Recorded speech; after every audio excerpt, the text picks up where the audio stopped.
Simpson matter. Mr. Simpson is again present with his counsel, Mr. Shapiro, Mr. Cochran, Mr. Douglas, Mr. Bailey, people represented by Ms. Clark, Ms. Lewis, Mr. Darden. Jury is not present. Counsel, anything we need to address before we invite the jurors to rejoin us?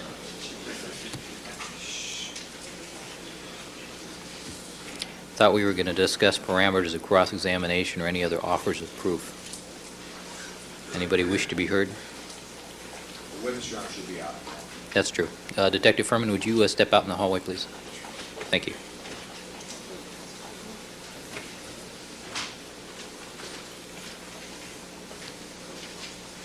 Good morning, counsel.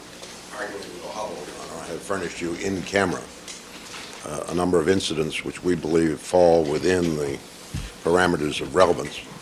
One as late as 1993. Police reports were turned over as to that incident. There are no notes or other materials to turn over, but I have reviewed with you the circumstances that would indicate a continuing strong anti-racial feeling where the male is black and the female is white. And I think that fair game for question as to why one would walk out in the middle of an investigation in those circumstances. I think that's a fair question. All right. As to the others, I've heard nothing from the court to suggest that any would be out of limits except the one I struck. Which was? All right.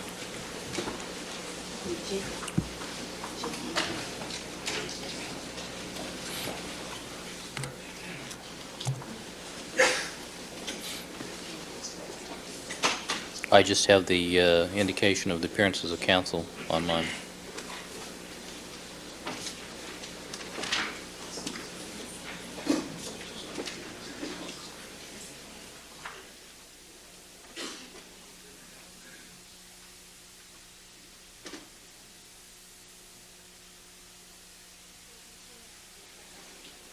All right.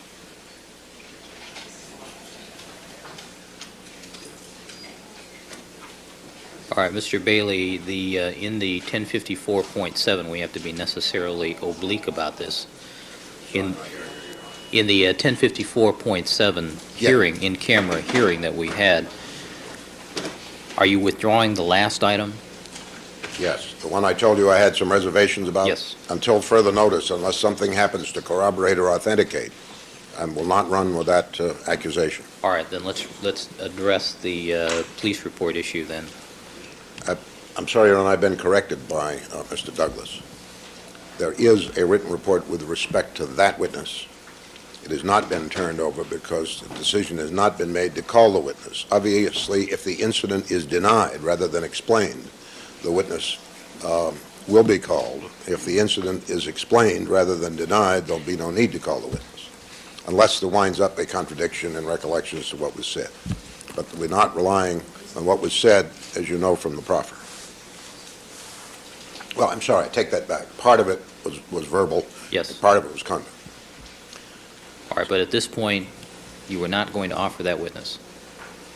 Not unless there is a denial by this witness as to the incident. If there is...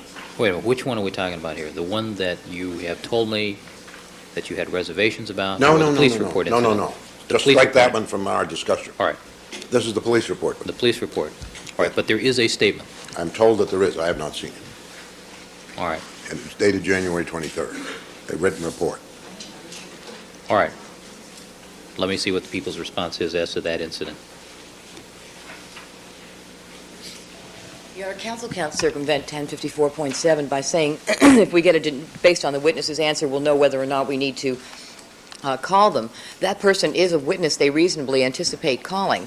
They can expect that if this is more of the same kind of nonsensical allegations that they've brought out from Kathleen Bell and others of her ilk, then it will be denied because it is indeed false. And they know that, and that means they reasonably anticipate calling this person, and they must turn this statement over. All right, Ms. Clark, let me ask Mr. Douglas. Mr. Douglas, your notes indicate that January 23rd statement has been turned over?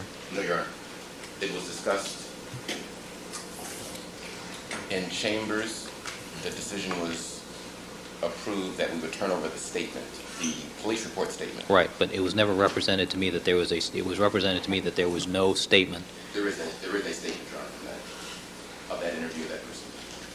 All right, There is a report of an interview of that person. all right. Hold on, let me get the proffer then, because my recollection is that the proffer that was given to me during the 1054.7 does not mention a statement. I have the proffer with me, Your Honor. All right, well, let me get my copy, because I have my notes on it.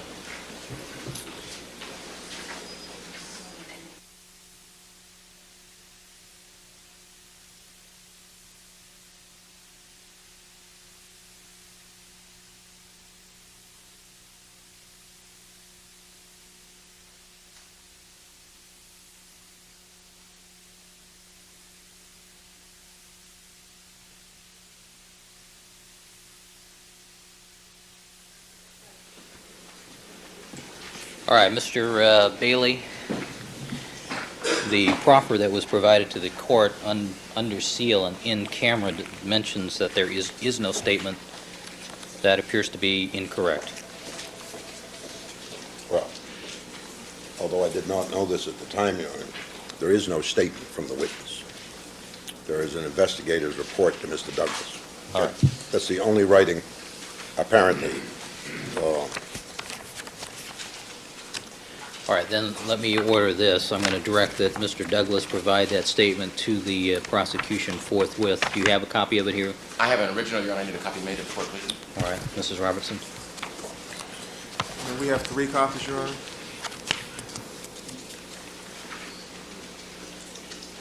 And counsel, what I propose to do is preclude discussion of that particular incident until the prosecution's had the opportunity to review this. If they wish to make further objection, we'll go into that. So Understood. I'm going to preclude you from going into that on cross-examination at this time. Understood. All right. Anything else?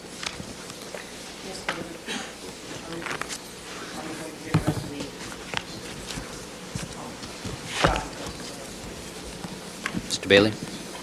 I've given it to the court. That was the ruling. No, it's not a ruling at all, Your Honor. The court ruled that we would discuss at sidebar or outside the presence of the jury. Correct. In the presence of the people. Any other offers as to other areas of cross-examination? We've already discussed Kathleen Bell. The court has ruled that that is fair game. You've been given the statement, or you're aware of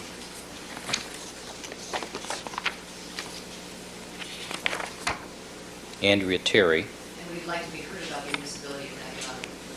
And we do not have a statement from All right. her. We're aware of news accounts.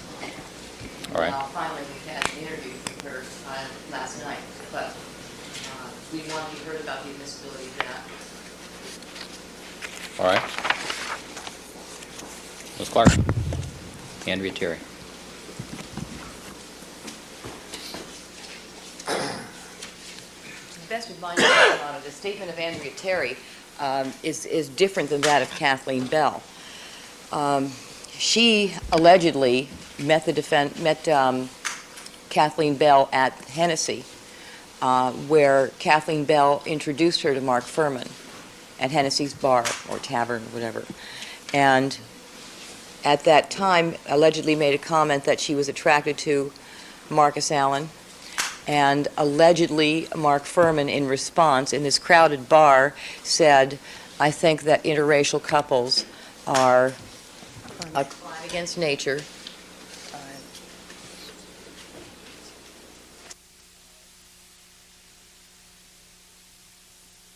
And that if he saw a black and white couple together in a car, he would find a reason to pull them over.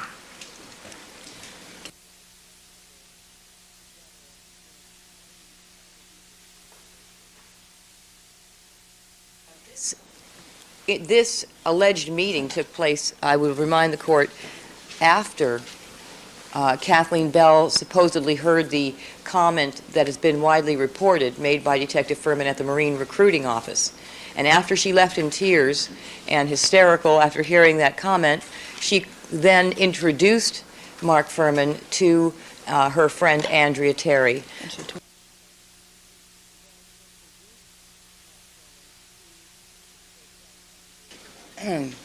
She introduced her to Andrea Terry for the purpose of them going out on a date. Andrea Terry then comes up some 7 months later with this statement. However, the statement is not as probative as that of the statement attributed to Mark Furman by Kathleen Bell. In Kathleen Bell's statement, she alleges that Mark Furman stated that he would make up a reason in order to stop them. He would actually fabricate evidence, was her statement. Andrea Terry doesn't say that. Andrea Terry states that he would find a reason. That does not mean that one does not exist. That means that he's looking for a reason and going with what he has. The allegation that is important in the Kathleen Bell statement is fabrication. That's missing from the statement in Andrea Terry. So Andrea Terry's statement is irrelevant and should be ruled inadmissible under 352. Mr. Bailey? Well, I think Ms. Clark is endeavoring to get you to decide credibility questions. That's not what we anticipate Andrea Terry will say. She will say he made it very clear that he would pull them over because he was black and she was white. Now, for Ms. Clark to suggest he would then try to find a legal reason to justify what he'd already done is a little bit ludicrous. Certainly, that is probative in addition to corroborative of the same expression given to Kathleen Bell on a prior occasion standing in front of the recruiting station after being introduced to Furman by Joe Foss, the Marine. Now, for a man who's never seen Kathleen Bell in his life, as Furman claims, having a witness who's with Kathleen Bell in Hennessy's would be enough all by itself. But his offer that it was a crime against nature for a black man to be with a white woman should in and of itself be enough to allow cross-examination on his racial bias. We claim that he's gone out of his way in this case to hurt a black man that he saw with a white woman in 1985 and knew thereafter because of the 1989 incident of their relationship. So I don't think Andrea Terry is even a plausible argument for prohibition. All right. Next matter is, I believe, Max Cordoba. Yeah. Max Cordoba is a black Marine, African American. As I indicated in the proffer, Max Cordoba was standing in the recruiting station when Detective Furman came up with some papers. There will be evidence that Detective Furman was making application to join a reserve unit and that the Marines, or some of them, were concerned about where in the world they could put him that he wouldn't have to associate with African Americans because he'd made his feelings plain about that. Now, as Cordoba is standing there and Furman approaches with the papers, Cordoba says, I really don't know anything about this application. You ought to see Ron, meaning Sergeant Ronald Rohr. At about that moment, Rohr, who likes to hang around at the place next door, as another witness will testify, starts coming across the street, and Cordoba says, hey, Rohr, your boy is here. And Furman turns on Cordoba and says, let's get something straight. The only boy here is you, nigger. And then Cordoba leaves the building, and Furman follows him out into the parking lot and repeats the same epithet. I think that showing of racial bias at the time we claim he was expressing similar views to a witness he denies meeting not only stands on its own as evidence of the bias he's now disclaiming, but also corroborates the likelihood that Ms. Bell in the same period of time would have heard these remarks. Ms. Clark? These allegations get more outrageous by the minute, and I'm stricken again by the preposterousness of the claims of the defense. Not only did these alleged incidents never occur, but the purpose for which they're being admitted could never have occurred, and Max Cordoba gave us a statement that says none of that. We've interviewed Max Cordoba a long time ago. He never made such a statement. And he never alleged that Mark Furman ever made such a statement. And if the defense has a statement that indicates that he is going to so testify, we're entitled to see it, especially in view of the fact that we have interviewed Max Cordoba twice, and he has never indicated any such thing to anyone who's interviewed him. Now, I think that what we have here is a false offer of proof by the defense, an offer that they're going to use to slur Mark Furman again unfairly in the eyes of this jury, and never produce the witness to back up this statement. Because according to the statements he's given us, he never said anything like that. I have an answer for that.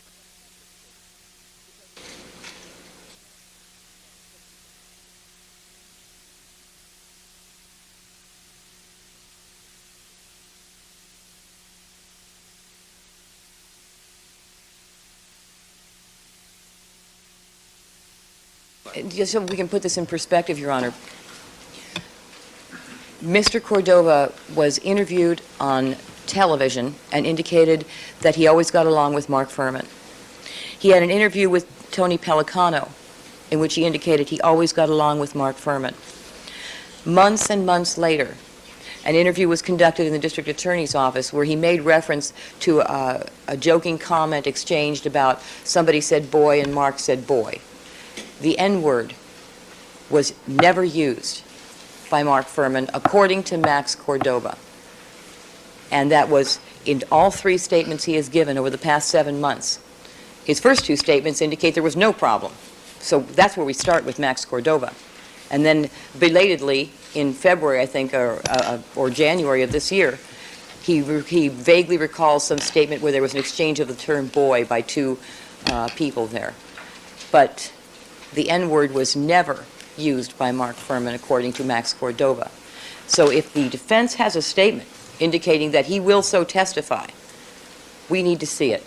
And if they don't, the court should refuse to allow it, because this is definitely a false offer of proof without some statement to back it up, that they're going to use to inflame the jury unfairly and never produce on. Isn't this a footnote 14 issue? Where Max Cordova is on the witness list as a prosecution witness. Mr. Douglas, I don't need the coaching here. Where Mr. Cordova, or Sergeant Cordova probably, is a people's witness, and this is an impeaching statement of a prosecution witness. So are they compelled to turn that over? It's different, Your Honor, because that's talking about the impeachment of that witness himself.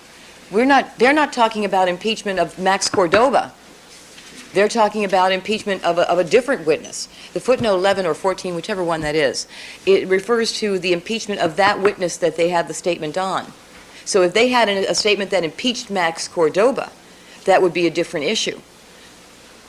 But that's not the reason. That's not the proffer, and that's not why they want that statement in. It's not to impeach Max Cordova. We have impeachment on Max Cordova. We have the prior inconsistent statements of Max Cordova. That's not the issue here. So, different situation. And if they do have that statement, we need to see it. But at the very least, I think that the court should refuse to allow that statement in until Max Cordova testifies. He can be questioned, of course, on whether he knows him, but that statement that they are now attributing to Mark Furman through Max Cordova should not be permitted at this time as unduly inflammatory, without probative value, and no basis in fact, because it is being admitted solely to inflame the jury. I don't believe it will ever be produced. Not at all. And so if the court allows the jury to hear that epithet as attributed to Mark Furman by the witness Max Cordova, that is something that is never going to be delivered on. And the court will have allowed the jury to be inflamed by something that will evaporate into thin air as soon as the words are going to be shouted through this courtroom by Mr. Bailey. And I think that does not produce anything near a fair trial. And that is one statement that should not be allowed in. Let them call the witness. I want to hear him say this. The court's never going to hear it. So I think that the court should not permit cross-examination with respect to that specific allegation on that witness.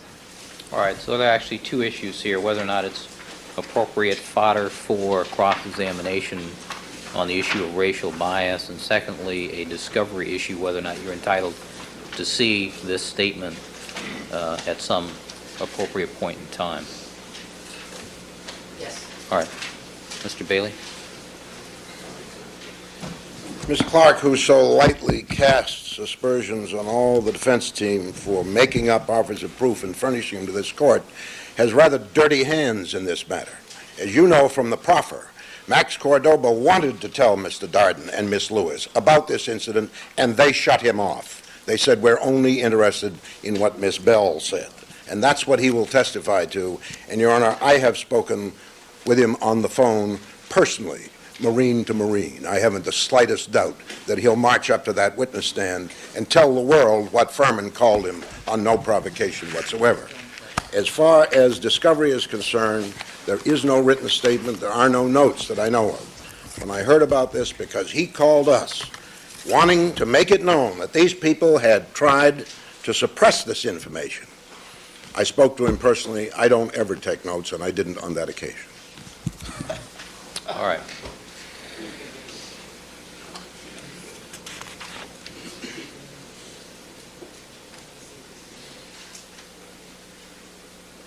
All right, Philip Coleman.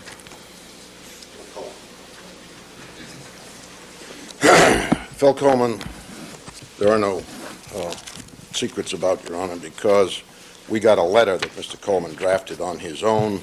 It was turned over to the prosecution a long time ago and promptly handed to the press by somebody. So it's been aired. But I think in view of what's in the letter, and the essence of it was that Mr. Coleman understood that Detective Furman was critical of the fact that white women were undressing in a business run by a black partner and a white woman partner, the black person being Mr. Coleman. He also understood that Mr. Furman had served in Vietnam and was applying to get back in the Marine Corps, and that he was very unhappy about Mr. Coleman's situation. Mr. Coleman himself had served in Vietnam and wanted to try to dispel any suggestion of impropriety that women were unclad in his store and that somehow was offensive. And so at one point, Sergeant Rohrer, I believe it was, it's in the report, was standing with Furman in the parking lot between the recruiting station and Coleman's store. And he said, "Hey, Vietnam, come over here," obviously to make an introduction. Mr. Coleman walked up, stuck out his hand like a man, and Mark Furman folded his arms and turned like that away from him. Certainly no clearer act of disdain for a black person who associated with a white woman could have been given, absent any verbalization. For that reason, we think that that incident is admissible because, once again, it is close in time to the Cordoba and Bell and Terry incidents, wherein Detective Furman exhibited his racial bias of very extreme nature. And because these are proximate to one another, they tend to support one another. That is to say, if Detective Furman is going to say that Bell is a liar, he never met her. Terry's a liar, he never met her. If he did, he never spoke to her, and if he spoke to her, he never said those words. Joe Foss is a liar because Foss never introduced Bell to Furman. And Coleman is a liar because this incident never happened. And Cordoba is a liar because he never called him a nigger. Then I think the jury is entitled to find that the world is out of step with Johnny. And everybody lies but Detective Furman, if that's the story he wants to sell. Certainly they're entitled to hear of the incidents. Ms. Clark. You know, Your Honor, all we're getting here is a lot of very dramatic posturing, because when these witnesses take the witness stand, if they ever do, the court is going to see a very different story than what Mr. Bailey has laid out for the court today. You can rest assured, I want this film clip saved forever, because this is going to be very funny when the actual witnesses take the stand. Nevertheless, with respect to Mr. Coleman, all he has to offer is hearsay. He himself never heard Mark Furman say anything about interracial couples. He himself never heard Mark Furman say any racial epithet or slur. He himself was never privy to the conversation allegedly that took place between Kathleen Bell and Mark Furman. He witnessed nothing. He claims at some point in time that Mark Furman folded his arms when he was introduced. However, there's very little reliability to that statement. And it's no coincidence, by the way, that it all happened around the same time, because Kathleen Bell, Andrea Terry, Phil Coleman, and Max Cordoba all worked in the same area and knew each other. And so it's not a real surprise that they've all cooked up these stories. Not at all. And what you will see when they testify, trust me, Your Honor, is going to be very different from what's been offered today. At some point, this gets cumulative and it gets ridiculous. We have Andrea Terry's statement that isn't even probative, because it does not go to the issue that compelled the court to admit the Kathleen Bell statement. It is missing that probative value. Philip Coleman has nothing but hearsay and folded arms to offer, which is under 352 of no probative value whatsoever, and it's an ambiguous gesture at best, if ever believed, by the way, which it will not be when all is said and done. And with respect to the statement alleged by Max Cordoba, we have zero reliability to that. We have no statement, we have no notes, we have no tapes, we have nothing to establish that conversation Mr. Bailey refers to ever occurred. All we have are prior inconsistent statements, prior statements by this witness that are vastly different than anything that has been offered by counsel today. So we have a totally unreliable offer here that is cumulative to the issue, and that absolutely does not go to the interracial couple issue, the fabrication of evidence issue. I mean, we're talking about things that are way beyond the scope of what is what should be even dreamed about as being admissible as to this witness. We get to the point that all we're doing is slinging mud at someone in an issue, in an area where, yes, credibility is an issue, but we have to attack on issues that are relevant to credibility.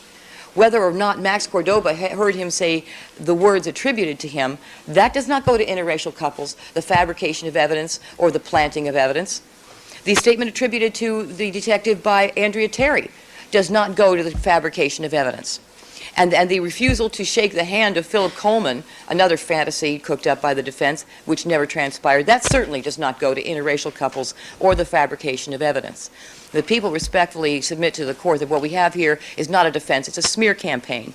And this is not any of it relevant to the detective's credibility with respect to the actions he took on the day in question. Let's remember this is a double homicide case. This is not a case concerning the character of Mark Furman with respect to the issues of race. This is a case involving the homicide of 2 murder victims and a junior detective who found evidence based on the statement of a witness. That's what we have here, and it's very important that we all remember that. Whatever anyone may ultimately decide about Mark Furman's personal life or personal views of the world has nothing to do with whether or not he is credible as an officer and with the issues that relate to his honesty and veracity. And that is a much more narrow parameter than counsel would have this court believe. But the court knows better. I know the court does because the court has indicated what its rulings are based on, wisely so. We are talking about the character for truth and veracity. We are talking about whether there is a propensity to fabricate evidence with respect to interracial couples. That's what we're talking about here. And let's not forget that. Now, the rest of the impeachment that's been proffered by counsel has zero relevance, and the court will ultimately find if they are ever called and the court does decide to admit their testimony, which I submit would not be proper, no credibility whatsoever. We have a situation here that is designed solely to inflame the jury and distract them from the issues at hand, and that is far more prejudicial than probative. And all we are going to do here is engage in this smear campaign so that the jury will forget that we have 2 people murdered and an officer who found key evidence based on the testimony of a witness who will not be able to be impeached with respect to what he heard and saw on the night of June the 12th. So I submit to the court respectfully that this is the court's opportunity to keep this trial on track and prevent counsel from engaging in the smear campaign that will mislead, confuse, and inflame this jury. Thank you, Ms. Clark. Court, note, and may the world long remember that Ms. Clark characterized this evidence as funny.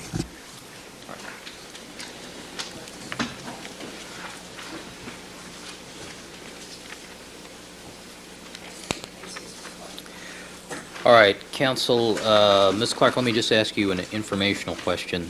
You indicated the prosecution has interviewed Andrea Terry, correct? I spoke to her last night. All right.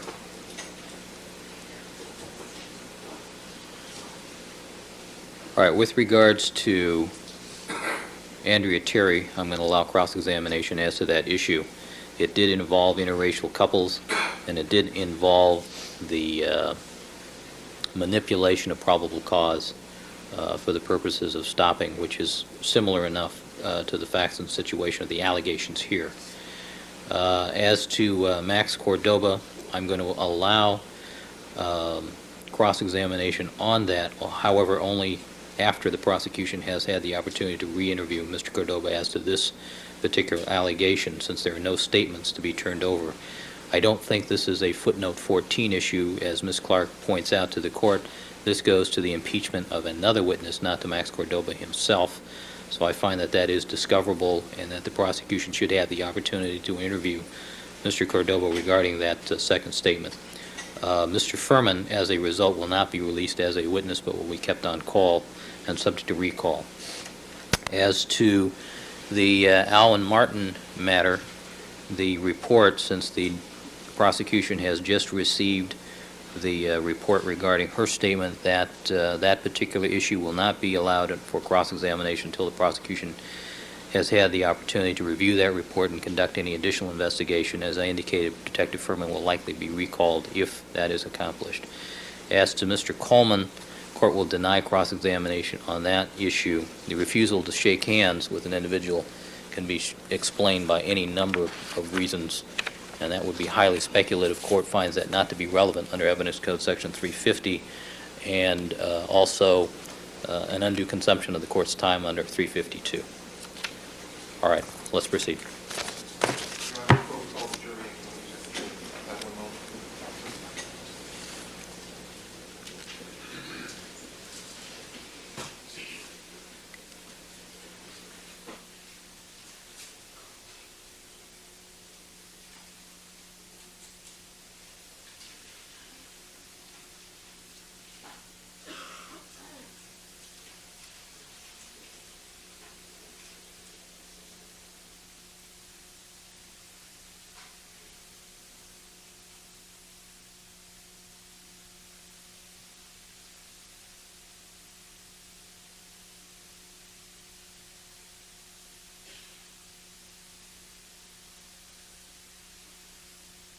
Your Honor, the statement just given to us,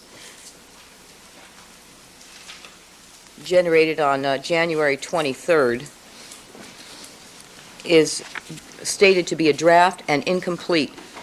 There are many aspects of the statement that are ambiguous, and clearly this is not their final report.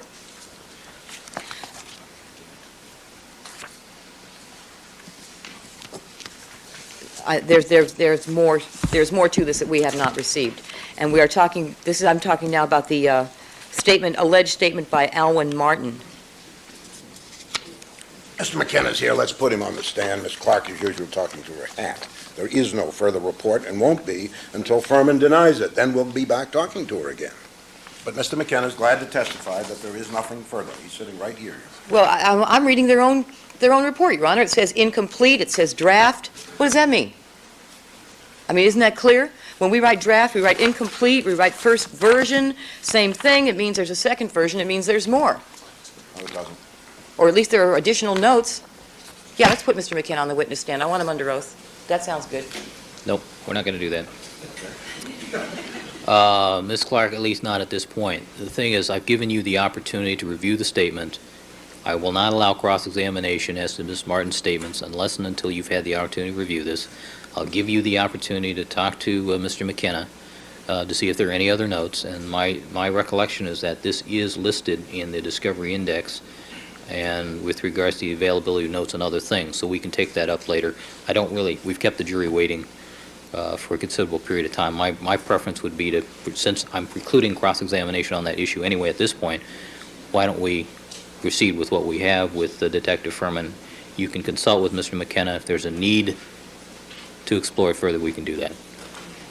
May I have Does that make sense? one further issue? It Sure. would appear that Mr. Bailey has a number of books next to his computer. I'm assuming he intends to use them for cross-examination.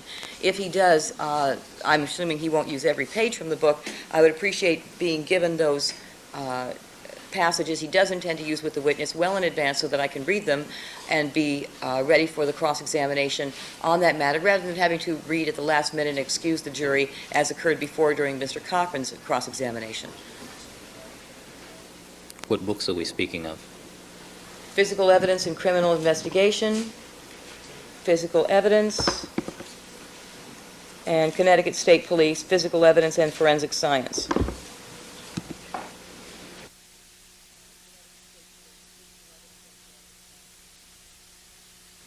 I don't recall Detective Furman saying that he referred to any of these materials, so I don't know that it's ripe for cross-examination. Mr. Bailey, do you want to address that issue? Mrs. Clark always leaps before judging the size of the chasm. These books are way over Furman's head. They're not intended to be used on him. Therefore, my edification should the reason arise. I like to ask questions of witnesses, even though they may not be experts, that are properly grounded in scientific fact. And these are reference materials. For that purpose, I'll be glad to loan them to the prosecution if they've come to admire the books, but they don't have any need to have them now. I would, of course, like to have the script that she's been using with Detective Furman, and haven't been offered that. I think I've probably read books of far more advanced technology than what are here. These are very basic primers, and so I'd like to know if Mr. Bailey intends to use them with Detective Furman. Is it his statement that he will not? The indication I just heard was, I think, no. Dr. Henry Lee will be glad to know about the insult. He wrote all three of them. It's not insulting when he writes a basic primer. All right, I take that as that answer is no. All right, let's proceed. All right, Deputy Russell, let's have Detective Furman, please. Deputy McNair, let's have the jurors, please. Madam Reporter, can you go till noon? All right.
Let the record reflect that we have been rejoined by all the members of our jury panel. Good morning, ladies and gentlemen. My apologies to you for the delay in getting started. We had a number of issues that we had to take up at the beginning of the court day, and we're just getting around now to the presentation of evidence. I'm sure you understand the problems and difficulties that we often have. All right, present in the courtroom is Detective Mark Furman. Detective Furman, would you please resume the witness stand?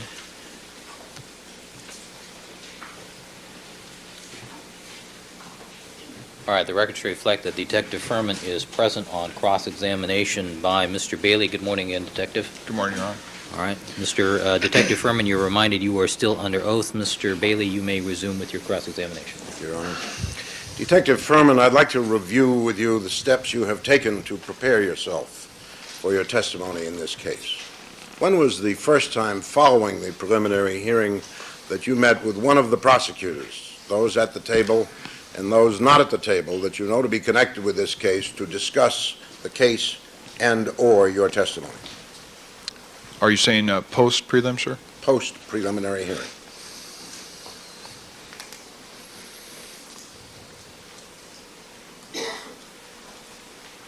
Probably within the last month and a half. All right. Do I understand that there has been no contact between you and any of the prosecutors in this case up until 1995? We haven't talked about this testimony, no. About this case, Detective Furman, you are very much a part of this case, aren't you? Yes, sir. Yeah. And you caused that by finding an important piece of evidence, didn't you? Yes, sir. You knew full well that once you came up with a piece of evidence of that sort, it wasn't anybody could get you out of this case because you're an absolutely essential witness, right? Did you know that?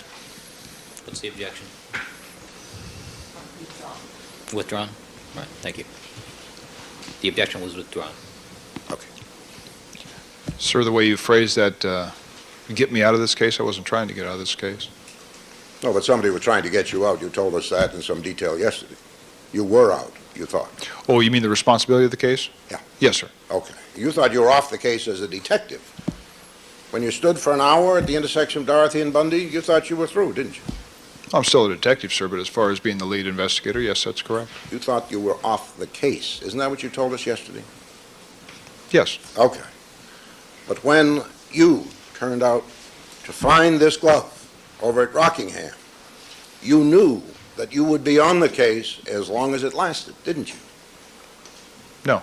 You didn't know that the glove could not be put in evidence in a criminal case without the person who found it saying under oath where he found it? Objection. Objection. Objection. Since that's not evidence, calls for an incorrect legal conclusion, speculation. Sustained. Did you believe that you would be an essential witness if you were the first to find an important piece of evidence? Well, I couldn't make that determination at that time, sir. I didn't even know what the implication of the glove was. Well, you told us the minute you saw it, you thought it looked like the one on Bundy, didn't you? Yes, sir. All I right. thought it looked Now, like. you're a trained detective. Excuse me, counsel. From yesterday, both of you, Detective Furman, let him finish answering the question before you start the answer. Mr. Bailey, let him finish the answer. I know. Thank you. Okay. You're driving the court reporter nuts. Well, that we certainly don't want to do. Detective Furman, had you finished the answer you were giving? I'm not sure. If you'd repeat the question, I'll give you another answer. Did you tell us yesterday that when you spotted this glove, as you claim, that you recognized it as one that looked similar to the one on Bundy? Yes. And that you knew that the one on Bundy, I believe you said, was a left-handed glove, or believed it to be, did you not? No. Did not. You noticed that this appeared to be a right-handed glove. Yes. And the reason that you had 3 detectives in 3 separate trips trample back along that path was because you wanted to point out to them the fact that this glove looked like a match for the one they had seen over at the crime scene on Bundy. Isn't that true? Not entirely. I just wanted to show them the evidence that I thought I found. Didn't you say to them, in my view, this looks similar, or words to that effect? I believe I said that to Detective Phillips, but I don't believe I went into that detail with the other 2 detectives, no. Did you say anything when you took Mr. Van Adder back there? Anything at all? I'm not sure exactly what I would have said. I believe Detective Phillips talked to Van Adder and Lang. They joined me, and I took them back the path. I didn't ask you that, sir. What I asked you was whether or not, during the trip you have described, trip number 2, actually number 3 if you count your own, with Detective Philip Van Adder, the boss in this case, did you share with him your observations about the glove, or did you just remain silent? I could have shared those observations, yes. I don't recall specifically. You recall Phillips, but you don't recall Detective Van Adder, is that right? Initially, I just remembered talking to Phillips. All right, now let's go to Detective Lang. You thought it was important enough to bring the 3rd member of the 4-man team back to look, didn't you? Yes. Okay. And did you tell Detective Lang your thoughts about the relevance of that glove to your investigation? I don't believe I talked about relevance. Well, without using the word relevance, just police talk. Did you say this looks important, Tom? No. No. What did you say? I said it looks like it could be similar to the one on Bundy. Okay. Now, you have told us a number of times that one of the things you noticed about the glove was that it was moist and sticky. Yes. Correct? Yes. And did you point that out to Detective Phillips, that not only did it look like the glove from Bundy, but that it appeared to have a substance on it making it sticky, which could well have been blood? I'm not sure if I did or I didn't. But it had been through your mind, hadn't it? Yes. And the sticky part, I take it you observed when you took that little tiny flashlight of yours and shined it on the glove and saw something of a shiny nature, as opposed to a caked or dry surface. It appeared that it had somewhat of a gleam or a glisten to it. Okay. Now, my question is, did you bring that to the attention of Detective Phillips? I could have. Did you bring it to the attention of Detective Lang? I could have. Did you bring it to the attention of Detective Van Adder? I could have. You don't have a memory of any of those conversations as we sit.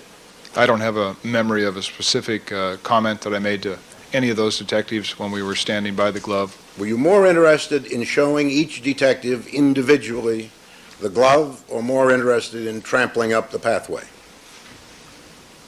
Well, obviously, I was interested in showing each detective separately and get a separate point of view of what they were viewing as I did. Is it your practice when something is discovered to prohibit detectives except one at a time to view your discovery? Is that the way you usually operate? As a crime scene, you'd want to bring in as few people as possible into an area. As few people as possible. 18 sets of feet is a few people. Now, if we did it all at the same time, it would have been even worse. It would? Yes. Wouldn't you think the first 4 trips would be enough to blot out any footprints of the perpetrator, if any there were? I didn't see any evidence of any footprints. Well, you wouldn't see footprints in leaves, would you, detective? You know that takes an expert, don't you? I don't believe you. Sustained. Do you have some training about what criminalists do? Yes, sir. Did you tell us yesterday you had taken a course wherein footprints of various kinds were discussed? There was not a specific course, but yes, it was mentioned. I said you took a course wherein footprints were discussed. Is that true? Not just footprints, sir. That was part of a I didn't say just footprints. Excuse me. Let him finish. Oh, okay. it was part of a course or a school. I understand that. It was a course wherein footprints were discussed, was it not? Yes. All right. Did you learn about latent footprints in that course? It could have been mentioned. Okay. And what is a latent footprint? Would you explain to the court and jury your understanding? It's a print that is not visible to the naked eye. How can it be viewed by an expert, if you were taught, so that it becomes perceivable? I'm sure there's some type of a chemical process, oblique lighting, quite possibly maybe some type of infrared or, as I said, chemical process, but I'm not an expert in that area. Now, when you first saw what you claimed was a brown object laying on the ground as you approached it, and you noticed that it was a glove, perhaps a match, or the one you had seen at Bundy, did you stop and think about what you should next do? Yes. Did you then examine, by the way, the shrubbery over the chain link fence where someone could conceivably have climbed over? I didn't focus my attention to the shrubbery at that time, no. Did you inspect it to see whether it was damaged in any way consistent with intrusion? That whole area was overgrown and dirty. That would be extremely difficult to make that conclusion. Did you look for broken twigs or leaves that were damaged in the shrubbery above the chain link fence at the situs where the glove was seen? I did not look, but I did not see any of that. So you didn't have, at that point, any interest in whether or not someone had dropped the glove coming over the fence? My interest at that point was who left the glove and what condition they were in. All right, let's analyze that. You said what condition they were in. What do you mean by that? Well, there appeared to be something on the glove that could be blood. That's right. Which could well have gotten there if a killer had worn it while slaughtering Nicole Brown and Ronald Goldman, correct? Possibly. What did you think of that, Detective Furman? I thought of a lot of things at that time. Did you think of that? That along with others. All right. Well, let's take them one at a time. You considered that this glove could have been used in those slayings. And that was its significance, correct? It could have, yes. No. Did you decide to inquire further as a detective to try to resolve the issue as to what it was and how it got there? At that point, I was just looking for a person that left it. Okay. Now, let's talk about the person that left it. I'm sure that as you stood there looking at an instrumentality of a brutal murder whose scene you had just visited a short time before, you began to think about the nature of the person that might have had control and custody of that glove, correct? No. You didn't? No. Well, did you think a victim, some victim you hadn't discovered, might have taken a glove from the scene of the crime and deposited it on O.J. Simpson's property? Sir, I had no knowledge of anything at that point. Did you think that? No. Okay. Did you think that possibly someone who had been involved as a killer might have deposited that glove wittingly or unwittingly on Mr. Simpson's property. I did not think of any of these things at that time. You didn't think of any of these things? No. All right. Did you think that possibly whoever put that glove there, if it was put there, was somebody dangerous? Possibly. What training do you have about what to do when you sense danger? What's your first obligation? I don't think I understand that. You don't? No. The safety of the officer, I believe you said yesterday, is a paramount consideration in police work. If you phrase it like that, my own safety, correct? Now, what thoughts were you having about your safety when you were looking at what you thought might have been dropped by a killer? At that time, I was thinking that who's watching me at this time? Aha. Did you have any concern at all that you might be attacked? Possibly. You're a police officer standing there with his weapon sticking out for all to see, weren't you? Yes. On your hip. Yes. That would represent, in your view, some kind of threat to somebody with blood on his hands, wouldn't it? Yes. You had no reason to think that whoever was responsible for that glove was wounded, did you? Yes, I did. Did you see any blood leading to or from the glove in any direction, Detective Furman? No. Well, if they were wounded, did you think they'd been to a doctor and got fixed up? I couldn't speculate on that, sir. Well, why did you think they were wounded? You tell me. Someone leaving the scene at Bundy was bleeding from the left side of their body. You're sure of that? I'm not sure, but at that time, that was a conclusion that we had made. A conclusion you had made. Did you ever study anything about blood, Detective Furman? Blood and blood spatter, was that part of your course before you became a detective? Briefly, yes. Okay. And did you learn something about weeding blood spots to determine their origin? Their origins, sir? Yes. In other words, how they got there? how they got there. In a general sense, yes. All right. And the first thing you learned is that a spot which is round has been dropped from some object or person that is not in motion. Did you not? That would be correct. And when a spot is dropped by someone who is bleeding and moving, it leaves a different shape on a hard surface such as the concrete of that walkway, correct? Yes. And the spots that you saw, and the ones that were photographed for this case, were round, weren't they? They appeared to be round, yes. Yes.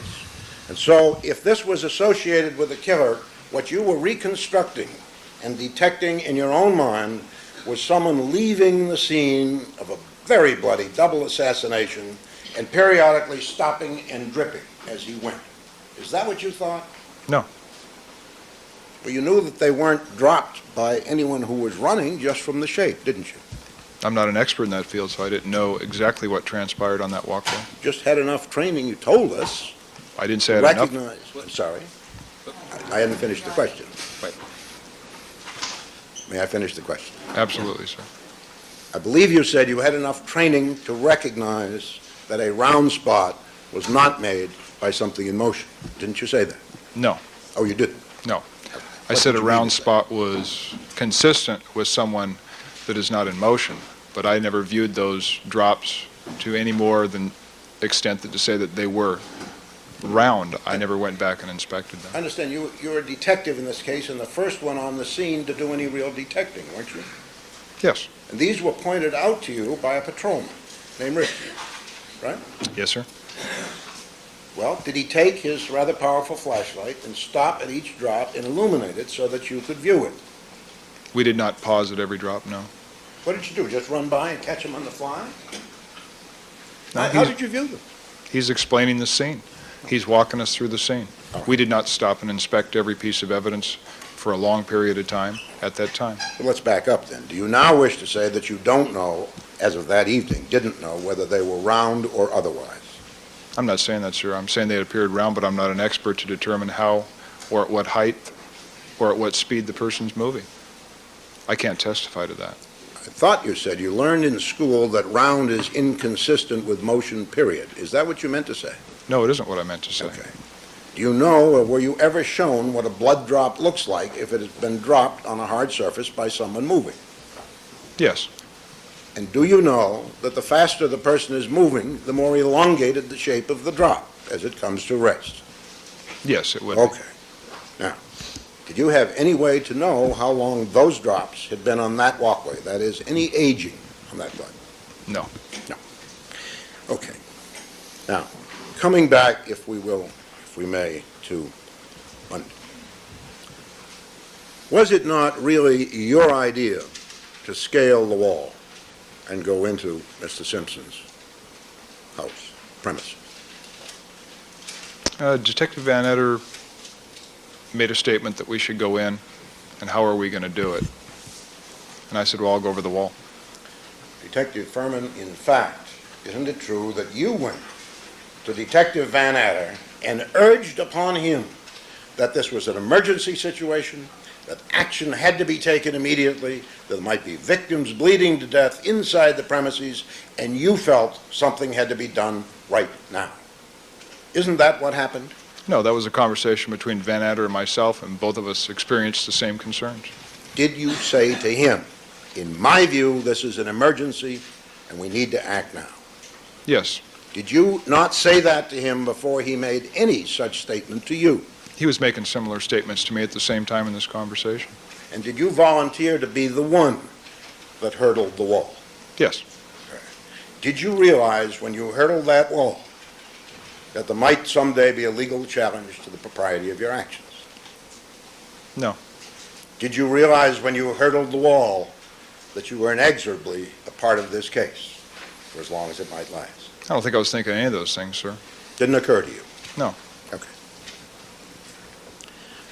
Had you run any numbers of cars out on the street other than the Bronco, or had they been run by someone to your knowledge?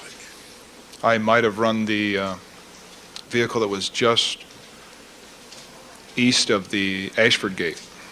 It might have been a foreign car. It might have been a 280 or a Celica. I'm not sure which it was. Okay. A Japanese car of some kind? I think so. What do you remember about it? I think it was dark colored and quite cluttered in the interior. And I somewhat remember, I think it was registered somewhere in West Hollywood or Hollywood. Okay. And when you ran it through the computer, did it disgorge a name as the registered owner? I don't recall that. Do you remember hearing the name Brian Kalin before you ever went over the wall? No, I don't recall that, no. When you went over the wall and let the other officers in, you proceeded ultimately to Cato Kalin's room, correct? Yes. Did you hear any of the other detectives inquire of Mr. Kalin if he had seen Mr. Simpson that evening? I'm not sure if it was a conversation to that effect, more like, do you know if Mr. Simpson's in the house or the main house? But you did not hear any question about the whereabouts of Mr. Simpson, as Mr. Kalin might be able to attest to it during the relevant period? No. All right. When the others went to Arnell's room, at Cato's suggestion, I take it, you stayed behind. Yes. Had anybody directed you to stay and question Kalin? No. This is something you decided to do on your own, is it not? Yes. Did you go to the lead detective or any of them, since they were all your superior, and ask permission to interrogate Cato Kalin? No. Did you ask permission of any of them to test him for sobriety or drug use? No. Did you ask permission of any of them to search his premises? No, sir. Now, when you began to talk to Kalin, you said you didn't know who he was. No. Do you represent that you didn't understand that it was his car parked outside the Ashford Gate? No, I did not know that. Did you ever question him about whether or not he had an automobile nearby? I did not know. Did you view him as a suspect? He didn't appear to be so much a suspect, but then again, I didn't really know what his function was at the house. Did you ask him what clothes he'd worn that night? Yes. Did he show you? Yes. Did you inspect them looking for signs that might in some way tie him to the homicides? I looked at his clothes and his shoes, yes. Okay. You turned his shoes over to look at the soles, to see if there was any blood on or in between the ridges of the soles, correct? Yes, What was the purpose in doing that, Detective Fern? to see if there's any blood on the soles. Now, in interrogating Kalen, were you watching him carefully to see if he did anything unusual or made any little slips in his talks with you that might capture your interest? Well, Mr. Kalen's Mr. Kalen, and I didn't know that then, but he's rather different when he talks. I'm sure that's interesting. Would you try to answer now the question I put to you? I was trying to, the specific question, sir, once again? The specific question was, while you questioned Mr. Kalen or spoke to him, were you observing him for the purpose of picking up any of the little signals that interrogators look for? Nervousness, contradiction, slips of the tongue, that sort of thing. Not consciously, no. By the way, had you felt the hood of the Kalen automobile, what turns out to be the Kalen automobile, as you did the Bronco? I don't believe so. You weren't concerned about the recent history of that vehicle, I take it? Well, I didn't find anything on that vehicle or anything around that vehicle that was really very suspicious. And you weren't concerned whether it had been recently driven, even though it was parked very close to Mr. Simpson's premises, that's all? No. Okay. All right, now, in questioning Mr. Kalen, there was, in your mind, a very urgent matter to which you needed an answer, was there not? Which Something question was you that? really wanted to know when you went into his room. Isn't that true? No. Well, one of the most important questions a detective can ask a witness or potential witness is, did you notice something unusual? Correct? I don't think that's the most important. It's a pretty I see. general statement, sir. I said one of the most important questions a detective can ask of a potential witness is having noticed anything extraordinary or unusual. Isn't that so? Extraordinary, I would agree with. Okay. Now, and you put that question to Mr. Kalen, didn't you? Yes. But there was another issue so important that you had to cut him off and put another question before he could respond. True?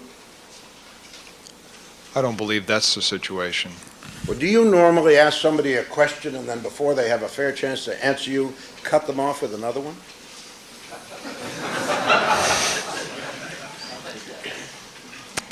Mr. Kalen wasn't exactly quickly responding to certain questions, and that's to the best of my recollection while I probably came up with another question. I now understand that the reason that Cato got question 2 before he answered question 1 was that he was slow on the draw. Is that right? Yes. When did you first tell somebody that, Detective Furman? I was never asked that. You never were? No, sir. Well, you volunteered that you cut Cato off in prior testimony, didn't you? Yes, sir. You didn't say anything about him being slow to respond then, did you? No. Is that something you recently remembered? No. Is it something you simply left out? No, it's something I wasn't asked. Was there any other reason to interject question 2 about the Bronco? It was a question that we wanted answered. I think it was important to know if Mr. Simpson was home. Well, it was important to you, wasn't it? It's important to all of us. Had you been directed by anybody to make that inquiry of Cato Kalen? No. So I take it now, at this point, having been to the Bronco and hurdled the wall and you're interrogating Kalen, you viewed yourself as a detective very much in the case. Oh, I'm always a detective. Yes. In the Simpson case. Is that your perception of yourself? Yes, I was asked to assist those detectives, Okay. yes. All right. Now, Mr. Kalen told you that that car normally was driven by Mr. Simpson, correct? Yes, I believe he said it was O.J.'s vehicle. And you asked whether he had driven it that night. I believe I did, yes. And Mr. Kalen responded he thought so, but he wasn't sure. Correct? I believe so, yes. Then you got back to the question about unusual occurrences, correct? Yes, sir. And the word you used in speaking with Cato was unusual, wasn't it? Yes. And now that he finally did get a chance to answer, what did he say? He said at about 10:45, he heard a crashing on his wall, and he thought there was going to be an earthquake. His picture shook. And then he continued to say that he went out to investigate it, and he saw a limo at the gate.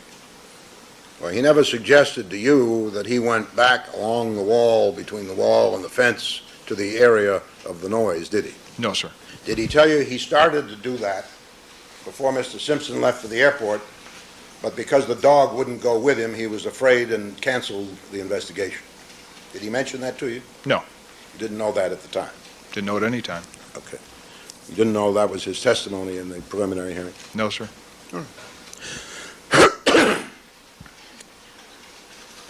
Did you discuss with Cato whether or not he'd ever heard sounds like that before?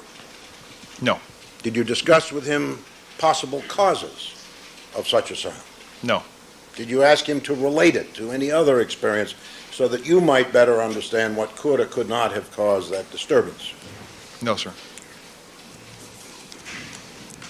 Did you then and there, Detective Furman, decide on your own to go out and investigate the source of that sound? I decided to go out and try to orient myself with the property and see where that sound could have come from, yes. And did you decide that you would go to the probable source as described by Mr. Cavan by relating it to an air conditioner which plainly stuck through the wall? I think when I went to the south border and I saw the path, I walked down the path as a continuation of discovering where that sound or that wall was located. But we're still back in Cato's room. I'm asking whether or not, before you ever left that room, you made a decision that you would go investigate the source of the sound. I believe when I walked him into the house, and I walked through the house, when I told Phil, why don't you talk to this guy at the bar, I think I had decided to go out and try to figure out where that sound came from on the opposite side of the wall, yes. And I'd understand that this was a decision made while walking? Yes. Okay. When you left the room, you hadn't made the decision? I don't know exactly when it happened, but I would, to the best of my recollection, be when I was walking into the house, yes. By the time you got to the house, you had made the decision, correct? I didn't really, I can't really recollect exactly at what step I did, but I was walking him in, asking him to sit down. And as I walked out to try to figure out where that sound would have come from on the other side of the wall. So during that period between Kalen's room and the front door of the residence, or telling Van Adder if he would talk to the man at the bar, between that period I did. Detective Furman, is it not true that as you decided to walk out to the source of the noise, you decided to go alone? I was already alone, sir. No, you were with Kalen, who could have taken you out there, I suppose. Could he not? I'm sure he could have. You were with Detective Van Adder, the lead, with whom you never discussed your plans, correct? No, I wasn't with him. I yelled to him. He was in the kitchen. You were in the same building with him, were you not? Yes. You are the gentleman that had to stand at Dorothy and Bundy for an hour for a lack of instruction. Are you not? Yes. And you decided, without confiding in anyone, to go alone behind that building, correct? Correct.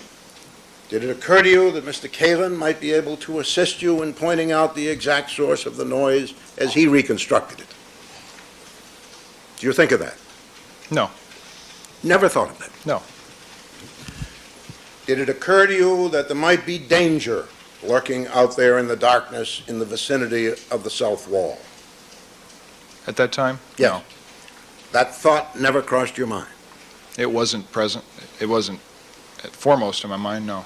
Had it up to that point crossed your mind that there might be what you call a suspect in the vicinity, Detective Furman? There was a possibility, but it seemed very remote. How did you discard that possibility at the time you decided to make this solo investigation?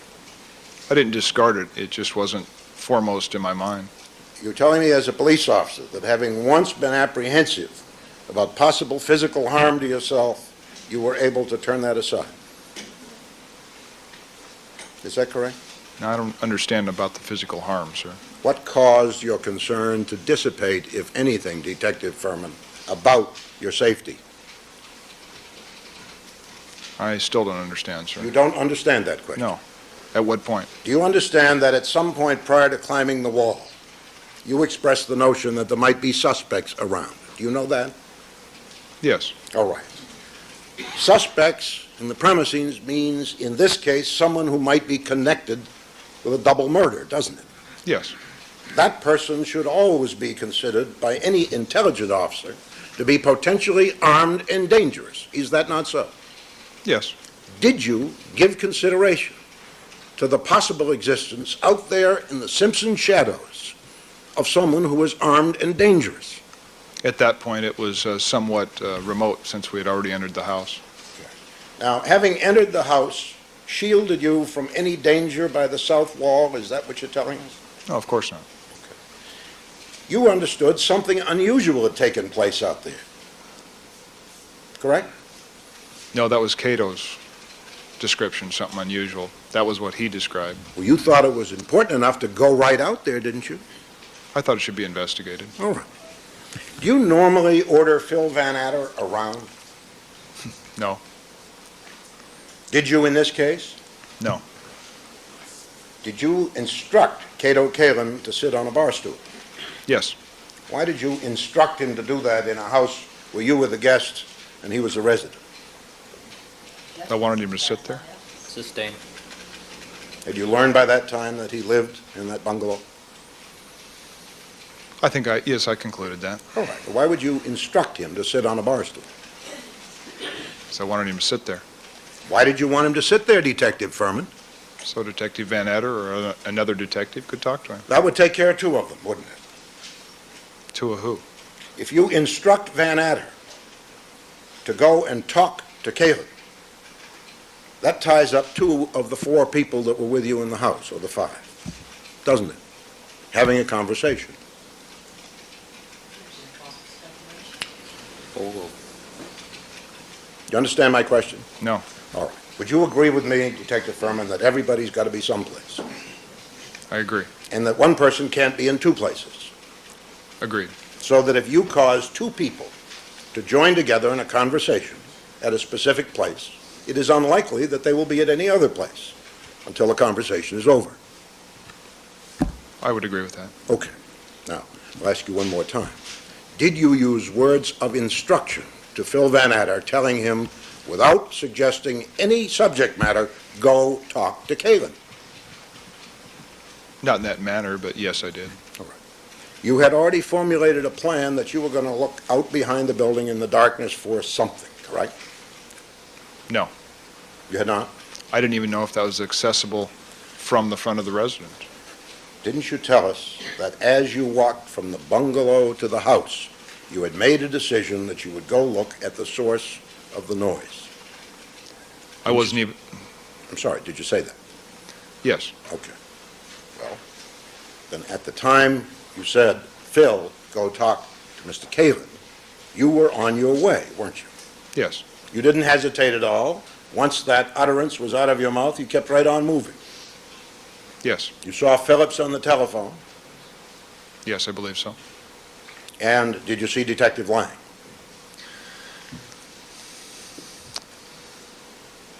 I don't recall if I saw. Was he in the proximity of Arnell Simpson, apparently engaged in conversation of some sort? He could have been. All right. That's five people in the house, correct? After Yes. you leave, all engaged in doing something, right? Yes. Now, take us back, if you will, to your initial training about the buddy system, both military and police. Did you not say that it is axiomatic that you don't go in alone if danger could possibly be present? Well, considering certain situations, that would be desirable, yes. Let's look at this situation.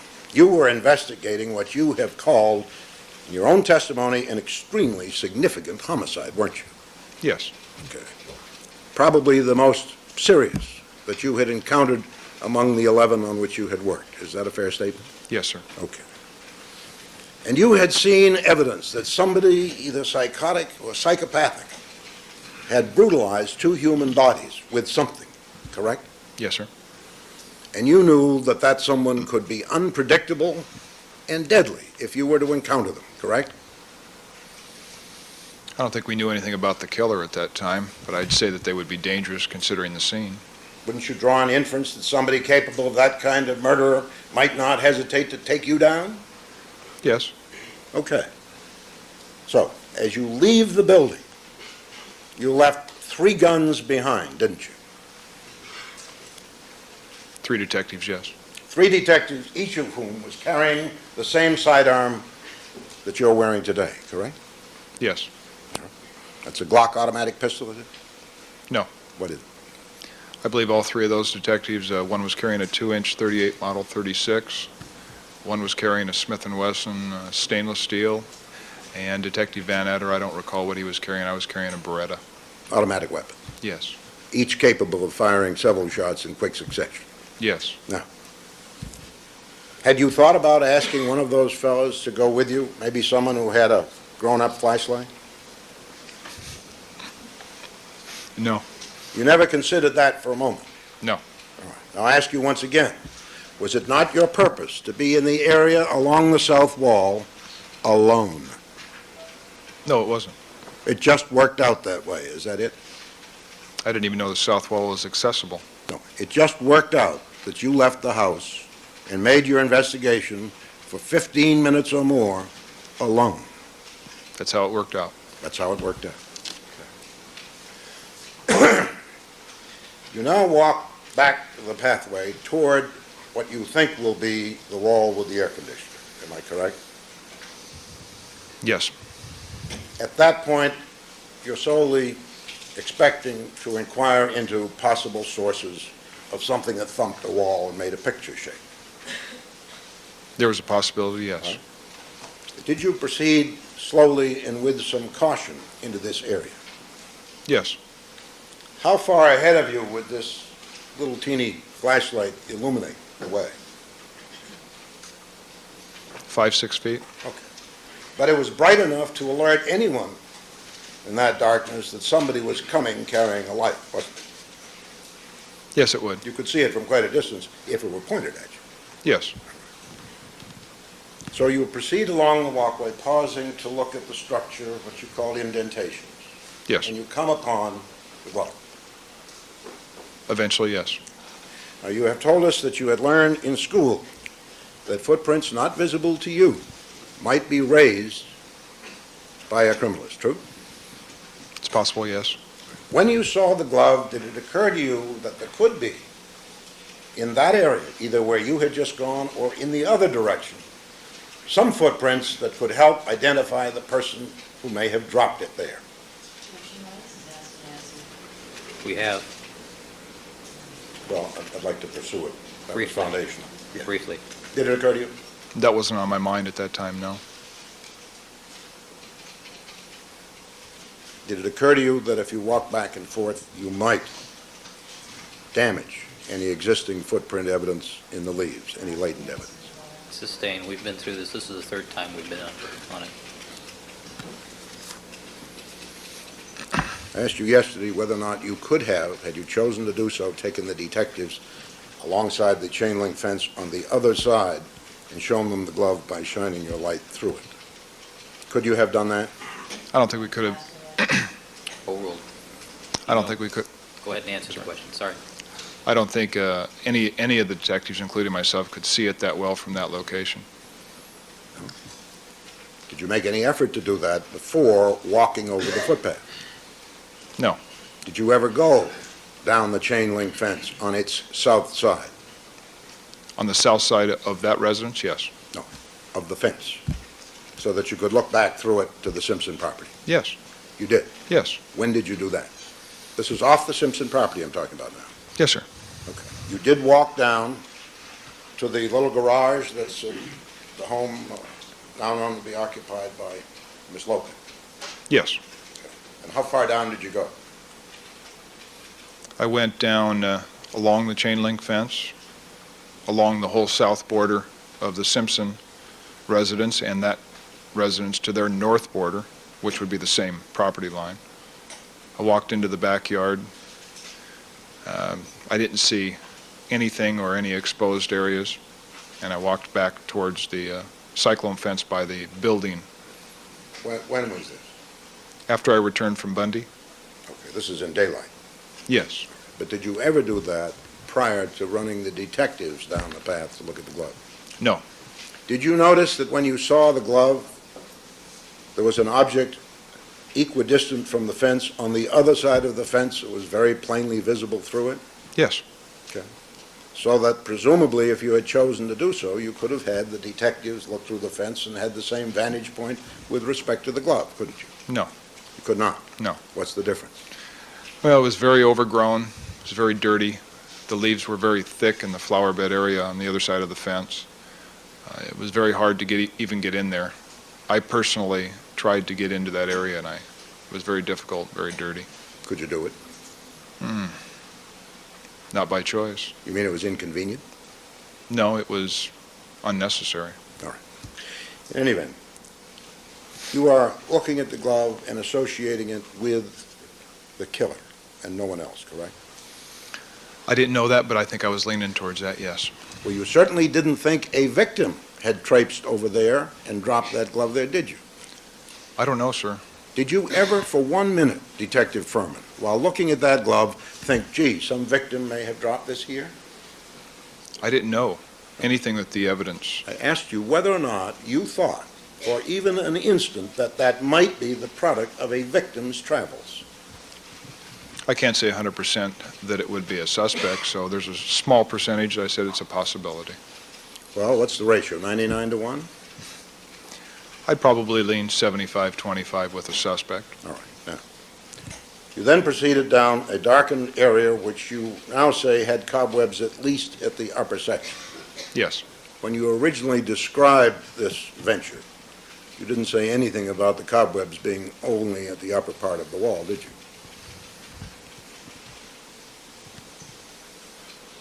I think that's the only place I felt them, so I wouldn't have gone into anything lower. But that wasn't my question. My question was, when you earlier described this in July, you didn't mention anything about the location of the cobwebs other than being east of the point where the glove was, correct? I think that's correct, yes. All right. Now, would you review with us, please, what you did for the 15 minutes, now 7 after 11, for the 15 minutes that you stayed out there alone after your discovery and before you sought to bring it to the attention of anyone? Yes.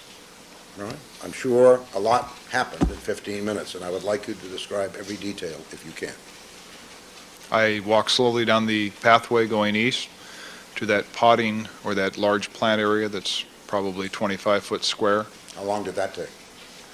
That was probably several minutes back there because it's very overgrown. I tried to see where the east property, if there was a fence, was very overgrown. I'm not sure if it was bushes or ivy. I looked in that area, looked for any evidence of anything that had been dropped or any blood evidence. Where did you look? On the ground, on the walls, the plants.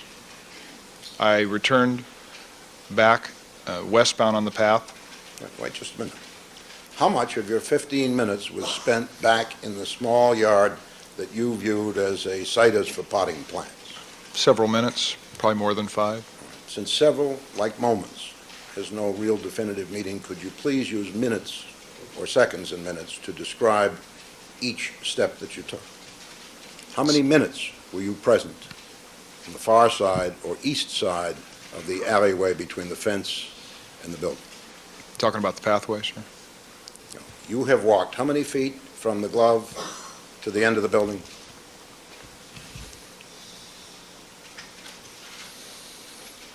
$75. Well, if a normal walking rate is 350 feet a minute, what would you think your rate was at that time, that it took you several minutes to go 75 feet? I didn't testify to that, sir. I think you just said it took several minutes to get to the end of the building a few moments ago, did you not? No, I did not. All right. Tell me now, how long did it take? Well, I just walked to the end of the building. I spent several minutes back in that area Okay. at the end of the bungalows. Once again, would you try to help us and avoid the use of the word several, which can mean different things to different people? How many minutes was it from the departure of the glove till the time you left the small yard at the back of the building? 5 minutes, You spent 5 minutes there looking around with your flashlight, approximately. looked on the wall, the ground, looked for blood, and what else? Anything that looked out of place or something that didn't belong. Well, if the glove was dropped by a killer, why were you back on the wall looking for blood? Well, first I was looking for somebody that might have collapsed or left the glove, but I didn't see anything obvious in that area.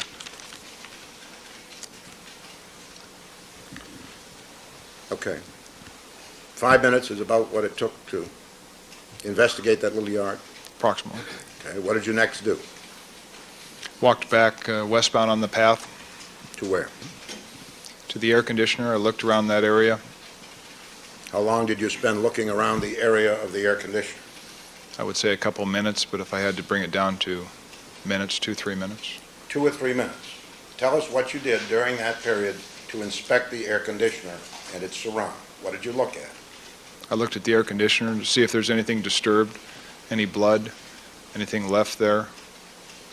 I shined my light on the blue paper object on the other side of the fence. I looked in that area, I stepped past that area, and then went around where the indentation was farther west. And how long did you spend there?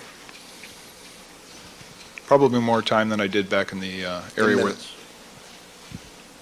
In minutes, Detective Furman. Trying to explain, sir. Yes. Probably more than that area in the potting area, so I'd probably say in excess of 5 minutes, maybe as many as 7 or 8 minutes. All right. What did you do between 5 and 7 minutes by the indentation area, as you call it, to complete your investigation? Well, I believe there's an electrical box there, and there seems to be I think there's an entry to the underneath of the house. I opened that. I tried to look in there. It was very difficult with my flashlight. It wasn't very powerful. I decided to not go any further. I didn't see any evidence of anything at the entry. The voltage box, I opened that. I looked in that area for any type of physical evidence. I saw none, so I returned to the front of the house. Why were you looking in a voltage box at that point? I didn't know, sir. I was just looking at any area that could have housed something or somebody. In a voltage box, you thought there might be somebody in it? It was a very large voltage box. I didn't know what was behind it until I Is opened that why it. you opened it? Yes. Okay. Nobody there? No. Did you try to go in the door that's accessible from the footpath Which door is that? on the south side of the house? Did you notice a door there in your 15-minute investigation? I noticed one on the garage. Did you notice any door that would lead into the house?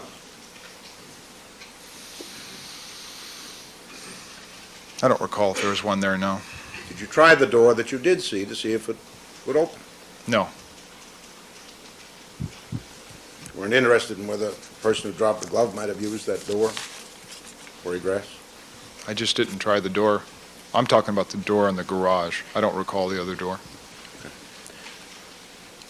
But you did spend, by your own estimate, 15 minutes looking around before notifying your superiors of what could be a very important piece of evidence in this case. True? Yes. Now, it is apparent from the way you have described your actions back there that you had not the slightest concern for your own safety. Is that a fair statement? No. Well, you didn't do anything to protect it, did you? Yes. What? I'm capable of protecting myself. Once I was committed, I really had no choice but to go forward.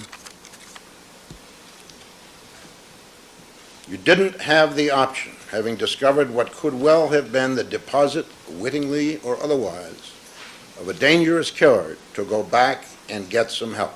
That option wasn't there? The option was there. Why did you decide, Detective Furman, that there was no need to go get one of the guns that was in the house to accompany you? I don't think it was a need. I think it was a judgment call at that time. It was a judgment call, Detective Furman, based on the fact that you well knew there was no cause for concern. Isn't that so? No, it's not so. Do you ordinarily conduct investigations of what could be a dangerous nature in this fashion? Sometimes. And you do not partake of the assistance of your more experienced colleagues when they are available, correct? If they're immediately available, of course I would. Well, immediately available, would you say within 30 seconds time satisfies your definition of immediacy? At that time, no. Could you not have gone from that glove to the front door or the kitchen in less than a minute, very, very easily that night, if you had chosen to do so? Yes, I could have. And the decision not to do so was yours, was it not? Yes, it was. Now, did you do anything else during that 15-minute period that you have not yet described to us? No. In the studies of blood that you had in the school where you learned about the round drops, did you learn any of the other properties of blood that might be of interest to a detective, particularly one in homicide cases? I don't believe the specifics you're asking. I don't understand what you're asking, sir. What happens to blood when it leaves the body and is on some surface and is exposed to air? I would assume that it would coagulate, And then dry. the moisture that is part of the blood evaporates in time, does it not? Yes. What did you learn, if anything, about the rate at which blood dries at 60 degrees Fahrenheit, as it was that night by your own statement? I don't recall anything in that area. Did you ever learn any parameters or facts about the drying of blood? Not that I recall, no. Would you not agree from your own human experience, quite apart from what you learned at detective school, that the longer the blood is exposed, the more likely it is that it will be dried? Yes. Now, Detective Furman, when you first saw the glove, did you associate it with the noise that Cato had heard or said that he heard at 10:45 p.m.? I believe with the location of the air conditioner, I thought, yes. Did you think that that noise might somehow have been tied in with the event that caused that glove to be there? I thought it could have been, yes. Perhaps someone was back there, unfamiliar with the area, and bumped into the wall and dropped the glove. That would be one conclusion, yes. But did you think about that? I believe that someone obviously had left it there. Did you think that that might be a person bumping the wall who dropped the glove? Yes. So that you then had a possible time pin of the event itself. If the noise and the deposit of the glove occurred together, then that had been there since 11:15, hadn't it? Yes, sir. And you were there at 6:15, weren't you? Approximately, yes. That's 7.5 hours, isn't it? Yes. That's enough for blood to dry, isn't it? Under certain conditions, yes, I'm sure it would be. Unless it's encased in plastic or rubber and evaporation is stopped. Wouldn't you agree? No. Didn't it seem strange to you that after 7.5 hours, that glove still showed moist, sticky blood, Detective Furman? No, I knew nothing at that time when it was deposited or left there. You didn't? No. Is this the first time today that anyone's brought to your attention that apparent anomaly? Sustained. Is it the first time today that you've thought about the wet blood on the glove when you saw it at 6:15? I never had. That assumes facts, not evidence. That's not the testimony. I'm sorry? That wasn't the testimony. When did you find the glove?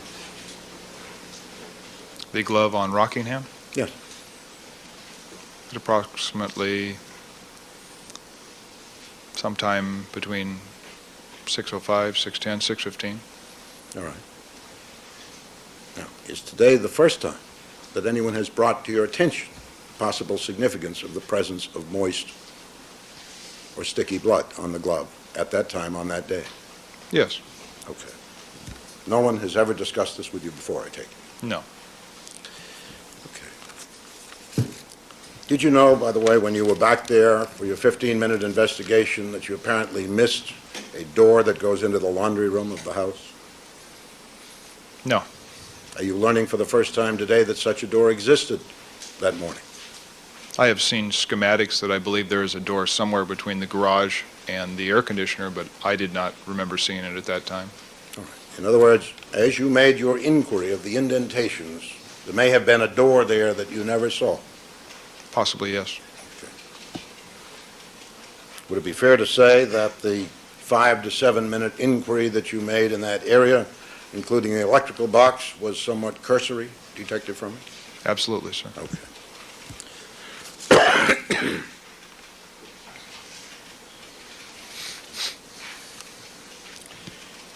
Had you, by the way, did you see any steps back there leading somewhere? On the path, sir? Adjacent to it? Might have been 2 steps by the garage door. Anywhere else? I don't recall. Do you know whether or not there are steps that lead up to the laundry room door? I can't even remember visualizing the door, so I couldn't tell you. If there were, is it fair to say that in your 5 to 7 minute inquiry in that area, you never noticed them? That would be fair to say. Okay.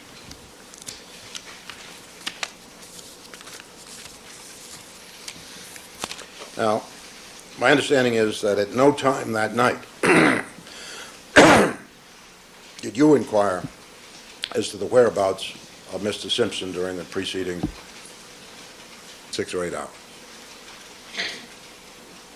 Well, I had heard, but I didn't do much inquiring, no. And you never inquired of Cato. I'm sorry? You never inquired of Cato.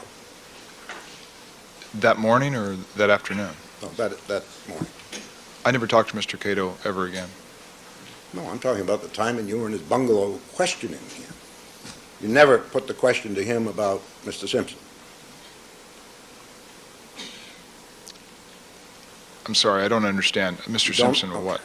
Did you ever ask Cato if he knew where Mr. Simpson had been the prior evening? I don't believe so, no. Okay. And when he told you about seeing a limo, did you infer or inquire as to whether or not that was to take Mr. Simpson somewhere? No, I didn't. Did you learn at some point that Mr. Phillips, Detective Phillips, had reached him by telephone in Chicago? Yes, later in the morning I did. When was that book? Later in the morning, maybe an hour later, half hour. And did you learn from other witnesses in the course of the day that he had left the property at around 11 to go to the airport? I don't believe I heard a timeline that day about when he left. Detective Van Etter was away from the property, and Detective Lang was on Bundy. So I didn't talk to anyone except for Phillips. He might have mentioned when his flight left, but that's about it. Your Honor, I have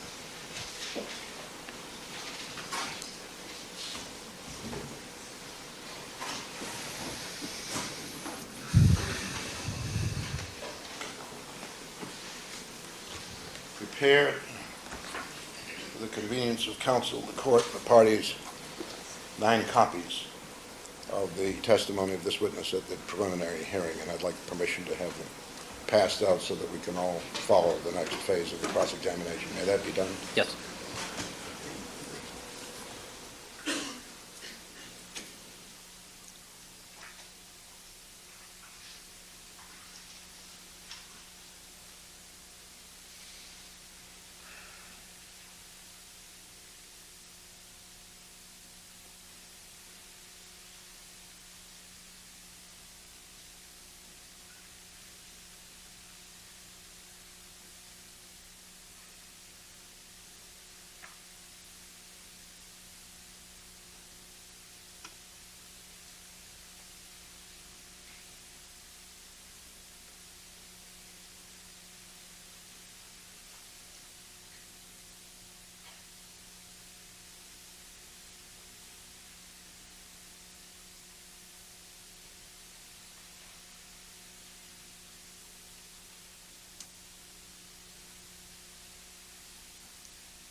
Copy given to the witness.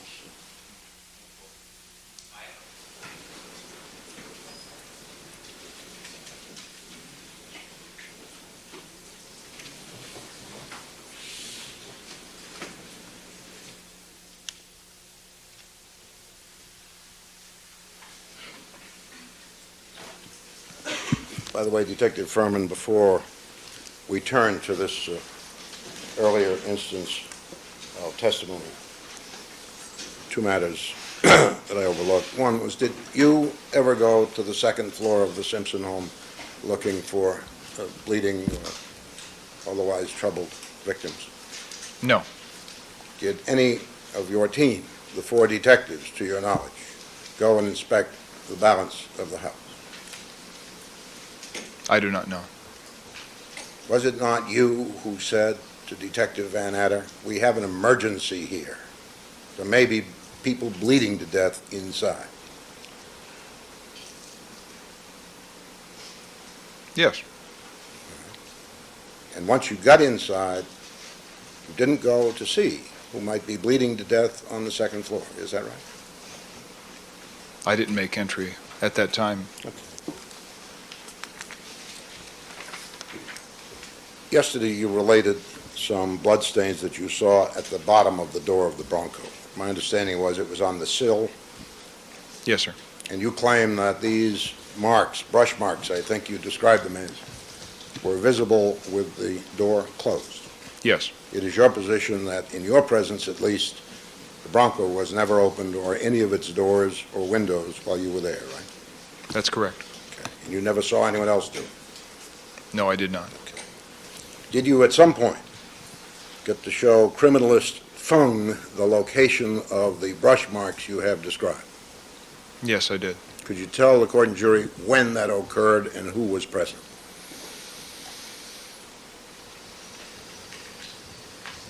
Dennis Fung, I believed, arrived at the Rockingham estate 7:30, 8 o'clock, somewhere around that area.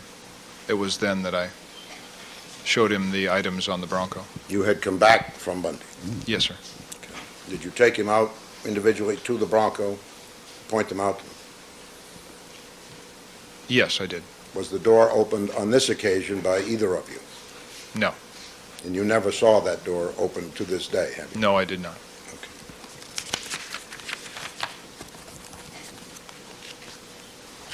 Wait a minute.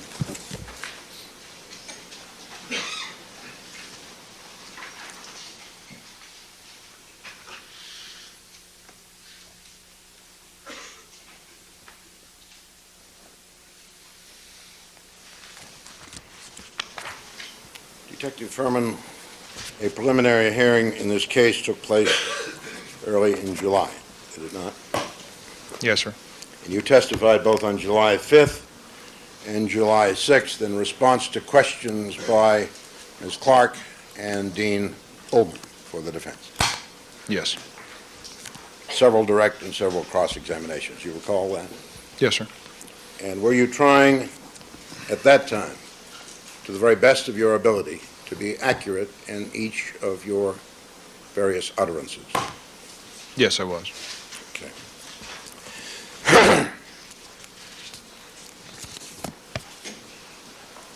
Now, would you turn, please, to page 41 of the transcript that's been placed in front of you?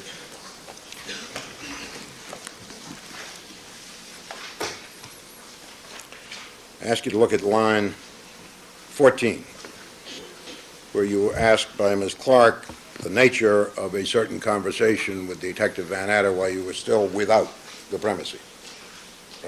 Yes, sir. And your answer was, I told Detective Van Adder, I said, we got a reel, we got an emergency, we got a problem, we don't know if we have people inside that are in danger, dying, bleeding to death. We have to do something. I don't care whose house this is. We have to do something. We don't know if we have a murder, suicide, a kidnapping, another victim. And Phil agreed, and we took our opinions to Detective Lang and Phillips and discussed the possibilities. You recall that testimony? Yes, sir. Does that accurately describe the sequence in which you detectives became concerned, or at least expressed your concern about possible victims inside. Somewhat. So that this idea was initiated by Detective Mark Furman, was it not? No, this was a conversation between Van Adder and myself, and that's a collective conversation. This is collective. Yes. Those are my feelings, absent of the conversation, the reciprocal of Detective Van Adder. I see. Well, now, do you see anything beginning at line 15 about Van Adder speaking to you?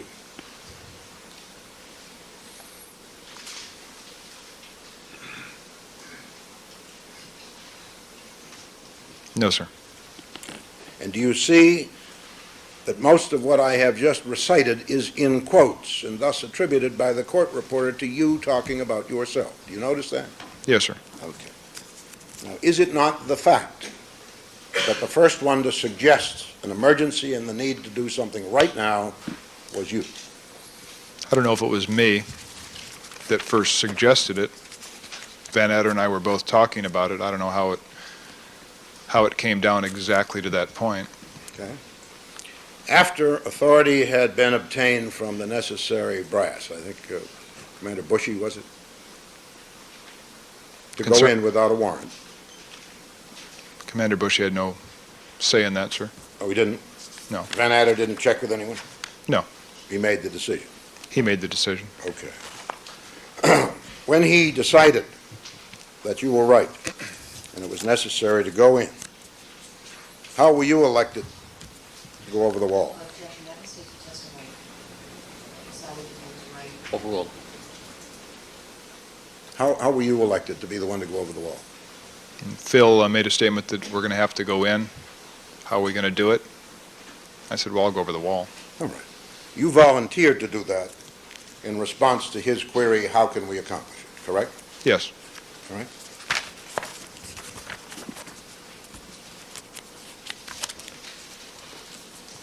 On page 46, in line 15, while you are with Cato Kalin in his room,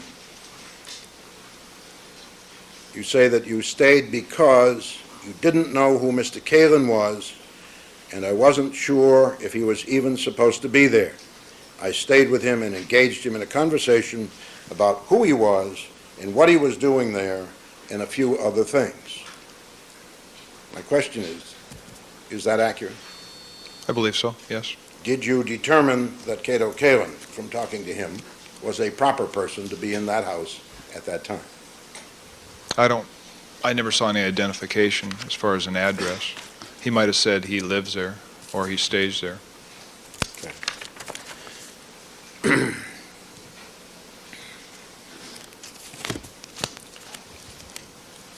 Would you turn to page 48, Detective Furman?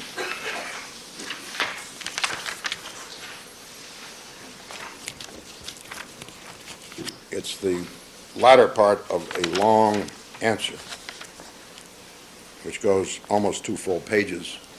I'm interested in only a few lines. I will read the whole question and answer if you prefer. Would you like me to do that? Yes, sir. Okay. The original question was, did you have a conversation with him, meaning Cato Kalin at that time? 47, line 12. Answer, yes. Simultaneous with, I was walking.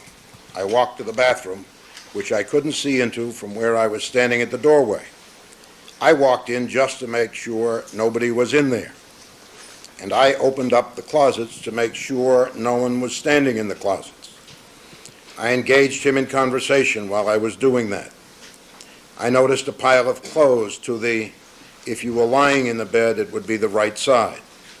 Next to the right side of the bed, and a pair of shoes. I asked him if those were the clothes he wore, and he said, last night, and he said yes. I said, mind if I look at them? He said no. I picked up the shoes, I looked at the soles. I picked up the clothes, and I looked at the clothes. There didn't appear to be anything unusual about them. I put them back where they were. And I was still talking to Mr. Kalin.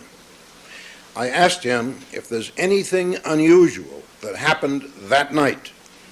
Before he answered, before I let him answer, I asked, who drives the Bronco? He says, well, that's OJ's.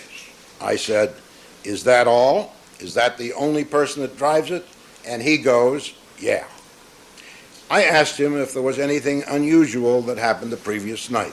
He said, "Well, about 10:45, I heard some crashing on my wall, and I thought there was going to be an earthquake.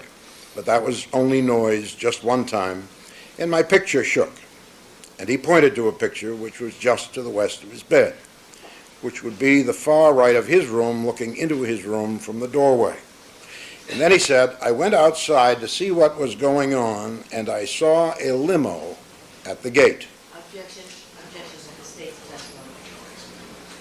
Why don't you I'm reread sorry, that? I went outside to see what was going on with the noise, and I saw a limo at the gate. At that point, I interrupted him, and I took him into the house where now Mr. Simpson's daughter and the 3 detectives had already entered the rear of the residence, and the door was open. Did you give that answer to that question on your direct examination by Ms. Clark on July 5th? Yes, sir. So that, in fact, when you interrupted Mr. Kalin after asking him about unusual events, you put 2 questions. Number 1, whose Bronco is it? And number 2, is he the only one that drives it? Correct? Yes, sir. Why was it important to know that then, Detective Furman? Now, there was blood on the vehicle. Okay?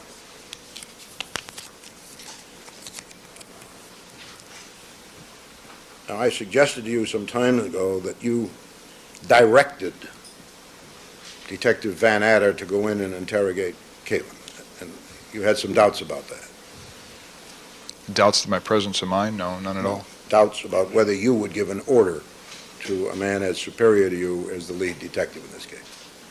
I did not give him any orders. Well, when you described bringing Kalin into the house, Miss Clark asked, "Where did you put him?"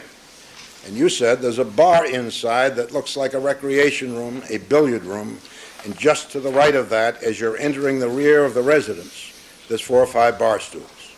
I said, "Why don't you just sit here for a second? One of the detectives is going to talk to you for a few minutes. Just sit here and relax."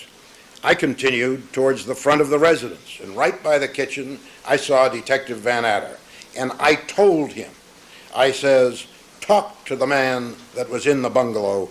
He's seated at the bar." And I continued out the front of the residence. Now, Detective Furman, you had been talking with Mr. Kalin before you decided to go outside the building, had you not? Yes. Why did you find it necessary that another detective take up the interrogation? I didn't think it necessary. Why did you direct Detective Van Adder to do it? I was going to investigate where the noise came from. Why didn't you tell him the subject matter about which he ought to be concerned if he was going to interrogate a witness? No reason. I wanted to go investigate the noise to see if we could even get to that south wall. Why did you not tell him that you were going to go investigate a noise and he should finish the interrogation? No reason. No reason. Okay.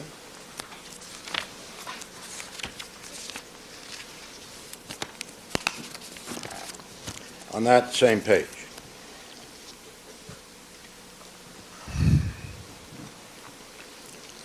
Right after you said on line 18, "And I continued out the front of the residence," Ms. Clark said, "Why?"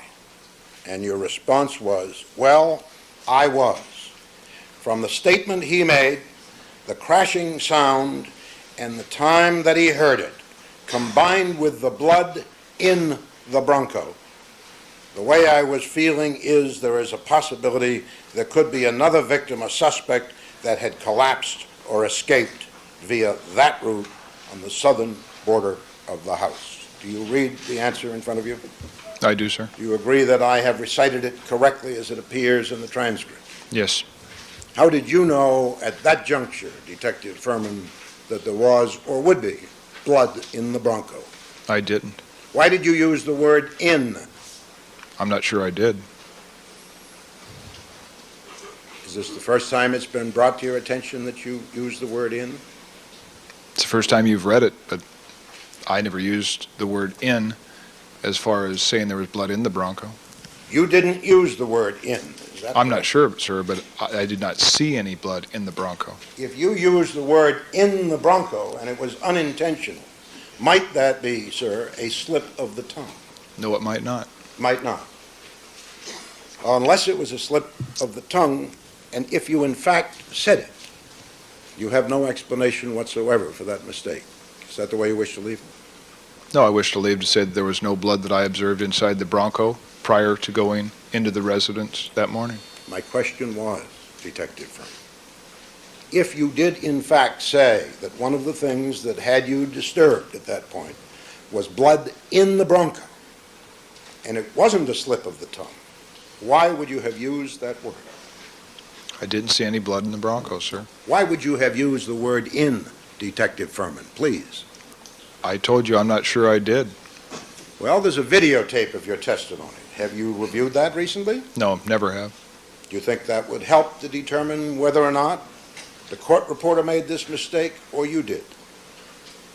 Yes, sir. Okay, and we'll get to that.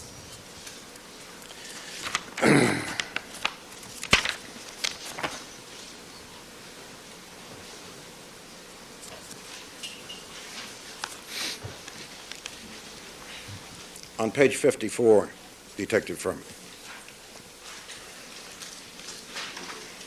under cross-examination, is it? No, I'm sorry.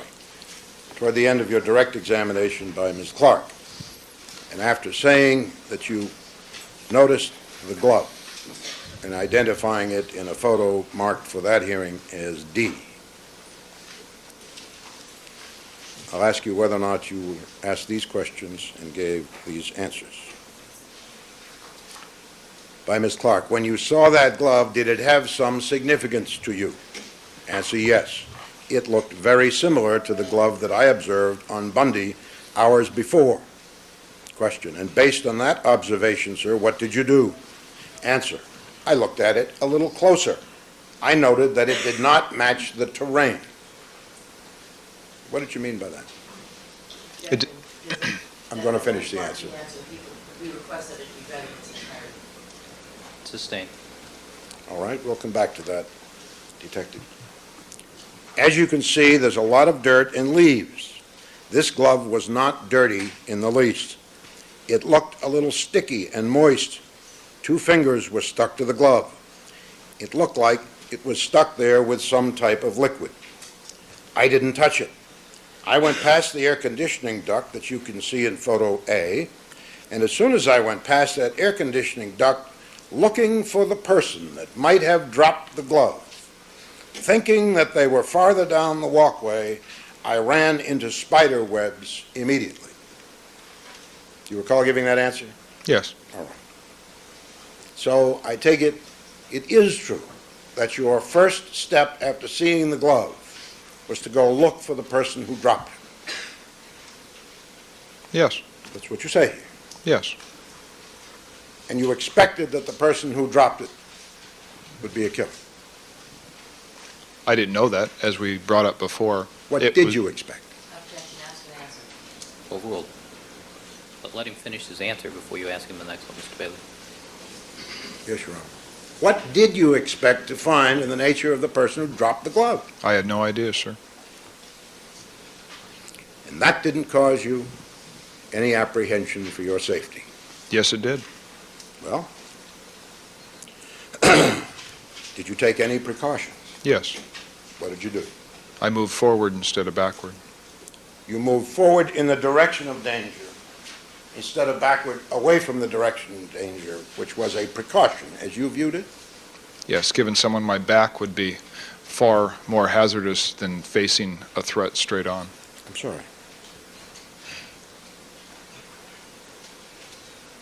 I think you said that as you proceeded past the air conditioning duct, that's east, where you hadn't been, right?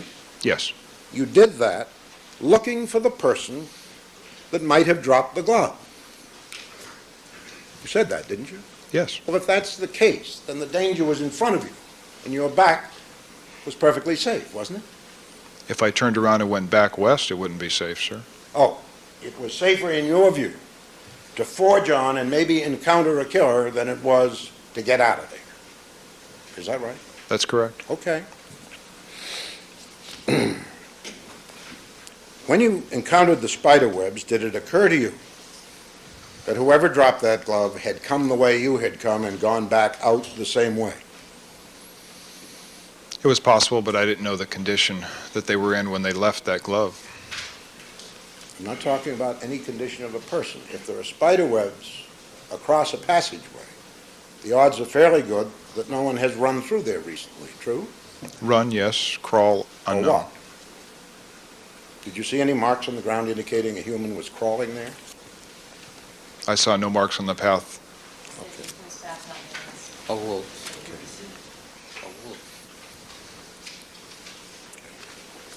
At Bundy. And you described, as you did for us, page 64 at the top, that having been unable to see the bodies from your original position to a satisfactory degree, Risky took you around Dorothy up the alley and in through the house so you could come out the front door and have a better vantage point at the top of the steps without walking through the blood. Correct? Yes, sir. All right. And at the top of page 64, you are talking about that, aren't you?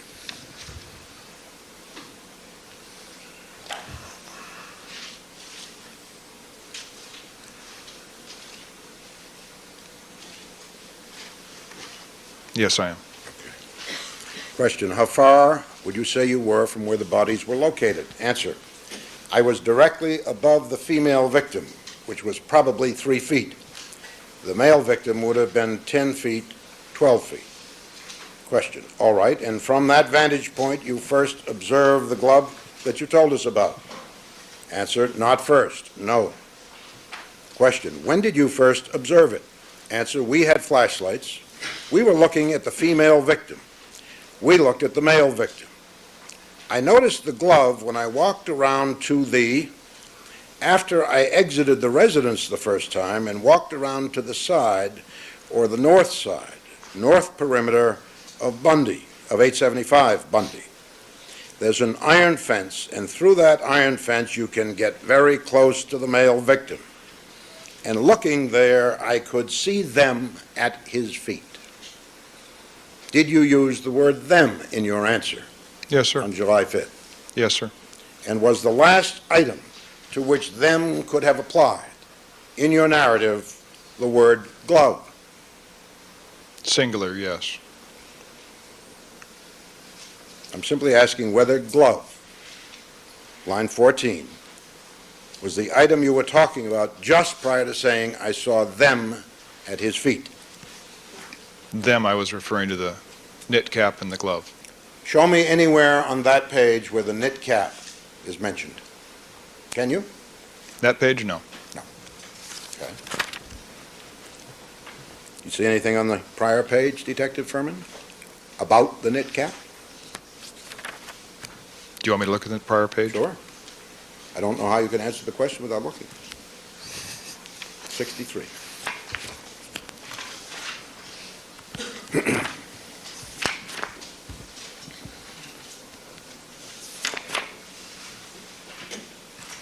I do not.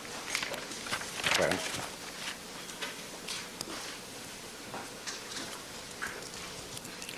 Page 65, Detective Furman. excuse me, Mr. Bailey.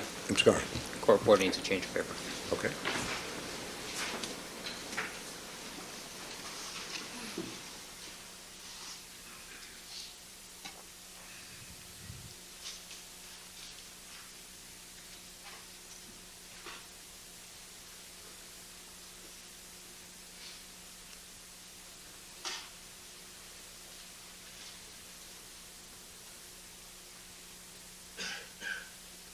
Mr. Bailey.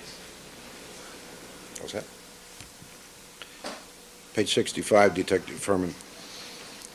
8, line 8. Does that photo, referring to a photo, accurately depict the glove at the location where you saw it? To the best of my recollection, yes. Question, all right. And you didn't actually pick up the glove to examine it, did you? Answer, not at that time, no. Did you give that answer? Yes. At what time did you pick up the glove? I didn't. I turned the glove over with a pen when I returned to the Bundy scene after being at Rockingham. And that's what you meant when you said didn't pick up the glove at that time. You had in mind turning it over with a pen? I believe that was Mr. Ullman's words in the question. I didn't use the word pickup. But the question was put to you, Detective Furman. He said, and you didn't actually pick the glove up to examine it, did you? And your answer was, not at that time, no. Do you see anything in that answer that refers to turning it over with a pen at any time? Overruled. Not on that page, no. You see another page where you indicated that that's what you meant by later picking up the glove? No, sir.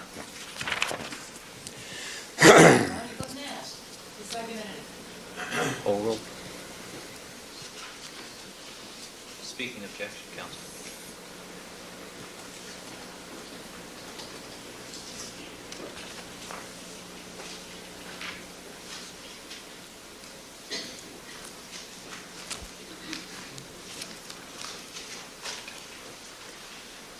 Yesterday, and possibly last week, Detective Furman,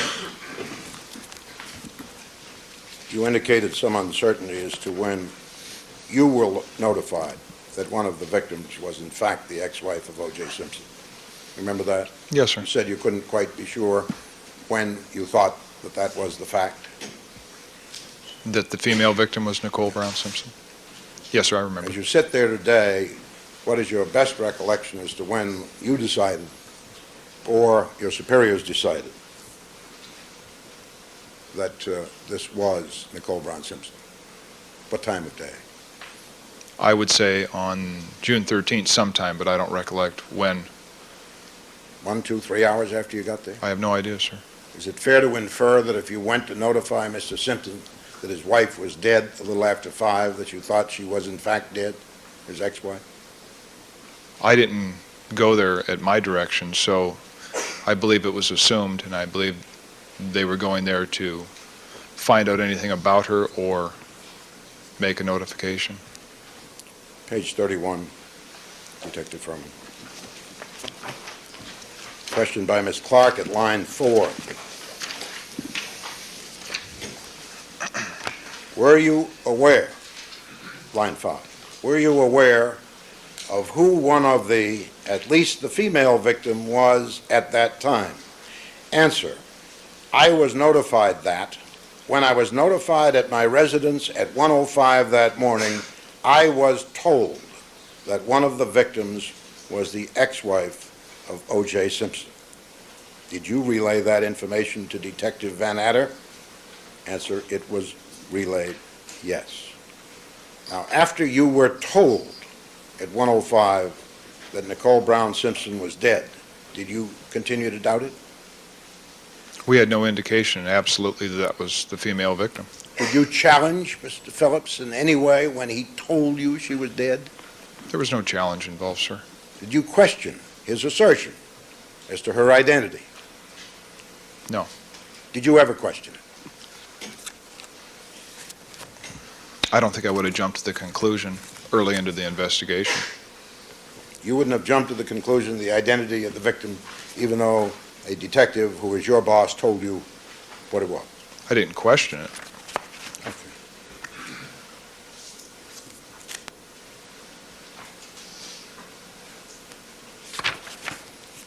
From your perspective, what efforts, if you know, were made to determine Mr. Goldman's identity so that his next of kin could be notified? I have no knowledge of anything to do with that. You were not involved in that effort? No, sir. Did you have anything to do with notice to the Brown family No, sir. about their daughter?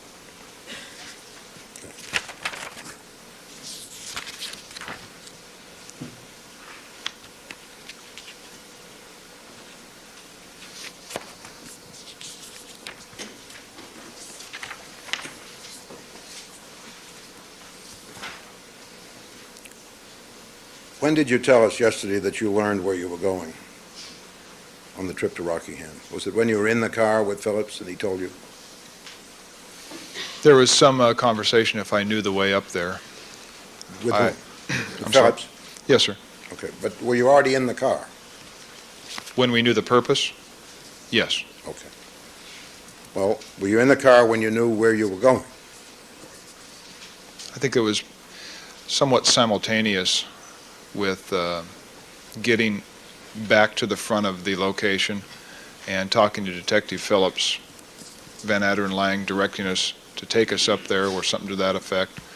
I got in the car with Detective Phillips, and it was discussed then.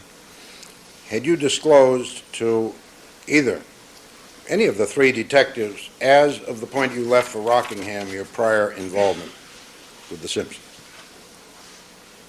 Yes.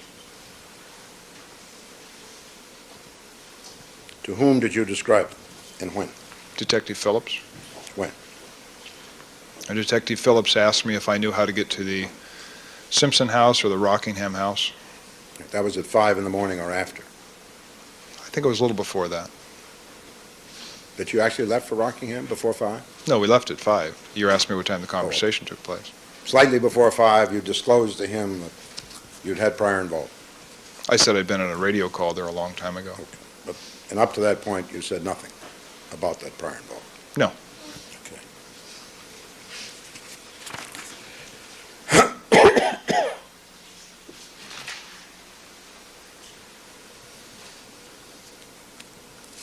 Can we approach her?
All right, ladies and gentlemen, there's something I need to look at before we proceed any further, and given the hour, we're going to take our recess for the lunch hour just a little bit early. Please remember my admonition to you: don't discuss the case amongst yourselves, don't form any opinions about the case, don't conduct any deliberations till the matter has been submitted to you. Do not allow anybody to communicate with you with regard to the case. Detective Furman, you may step down. You're ordered to come back at 1:30. And counsel, let me ask you to remain so we can take a look at this. All right?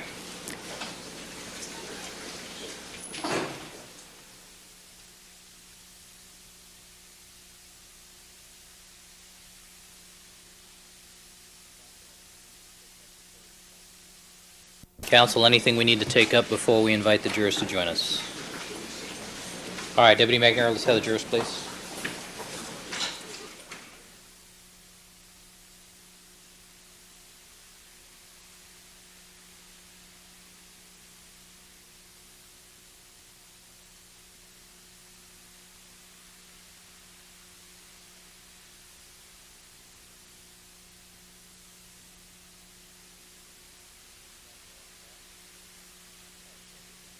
Gentlemen, welcome back.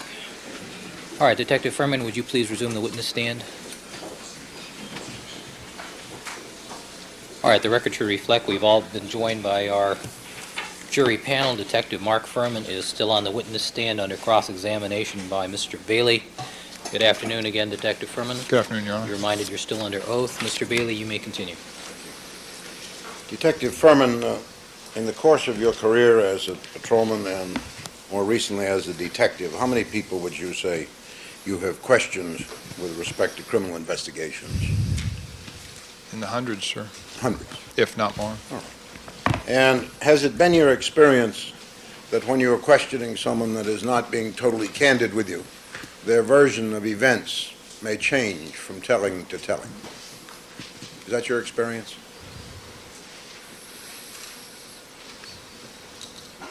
Are you saying if they're not candid and I know that, then I can You know it. expect? Do you learn that because they tell you one thing one time and describe it quite differently another time? Well, I believe it would depend on the time and when you're questioning them. Okay, but The that space between those events. could be a sign of fabricating, couldn't it? Possibly. A person who doesn't have a real image in their mind but is describing something that didn't happen. I couldn't speculate on that, no. That would be speculation. Yes. Now, Detective Furman, if you would return to the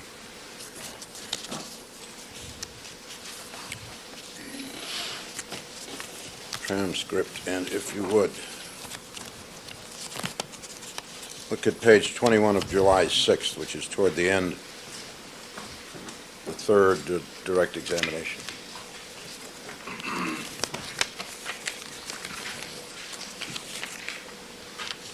What page, sir? 21, the second day. Second day.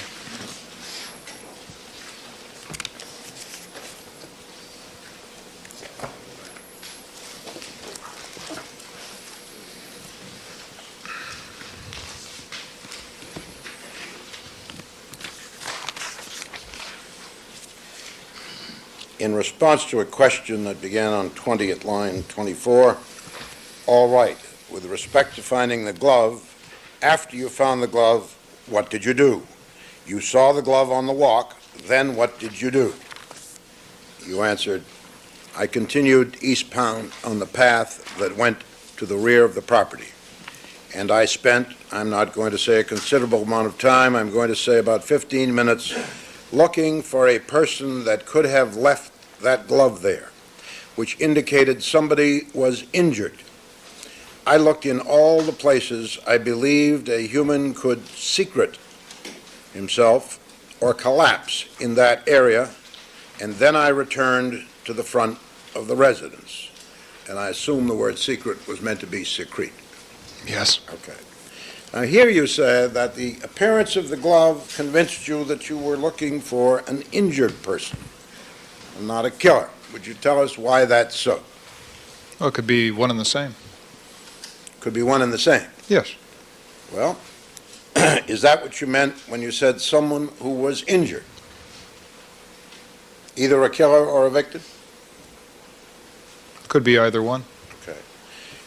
And why were you looking for someone that was injured based on a glove with a sticky substance on it? What was the clue to the injury? Well, there was blood evidence on the Bronco. Okay. So, you thought that might have come from a person who was driving the Bronco with an injury. Possibly. You had been told that the only one that used the Bronco, according to your own testimony, was Mr. Simpson. Yes. You knew, did you not, that Mr. Simpson left town at 11 o'clock, very close there too? No, I didn't. You knew that if the glove was connected with the thumb, it had been out there for a long period of time. Yes. Okay. And you were looking for places where a human being could secrete himself? Yes. All right.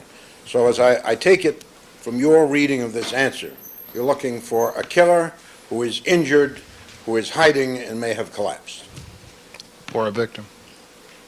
Or a victim. Yes. Okay. Then this is the search that took you the 15 minutes. Yes, sir.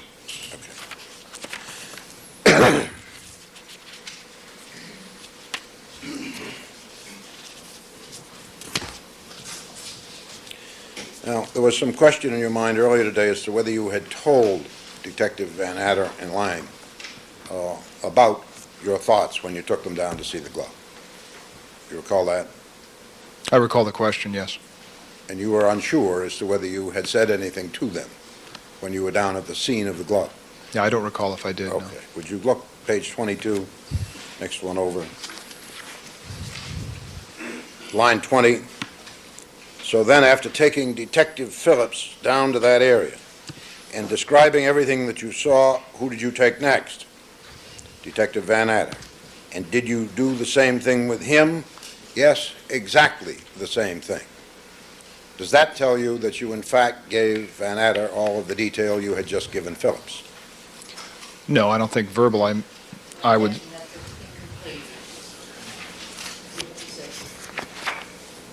Next question and answer. Well, I'm stopping Sustained. the question about this one. Sustained. Pardon me? Sustained. You need to ask him the full question and answer that full colloquy there. Relates to the same thing. All right. So each time you went, you took the detective all the way down to where the glove was and brought them all the way back. Yes?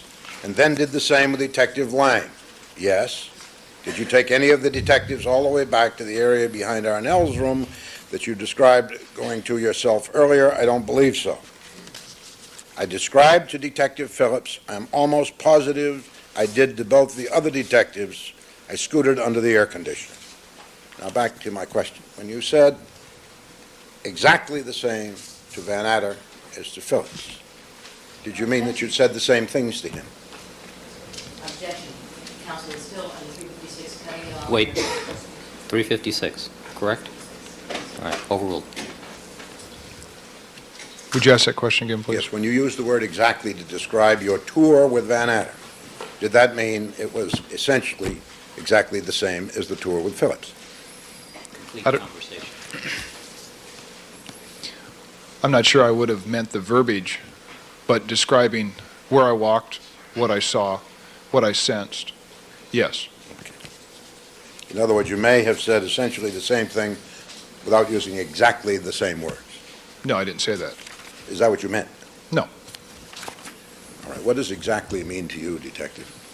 That I don't remember exactly what the conversation was. It seemed to be more lengthy with Ron Phillips. I'm not sure about the other two detectives. So that when you said, did you do the same thing with Van Adder? Exactly. That's not what you meant. Yes, I led him down to the glove and showed him the glove. Okay.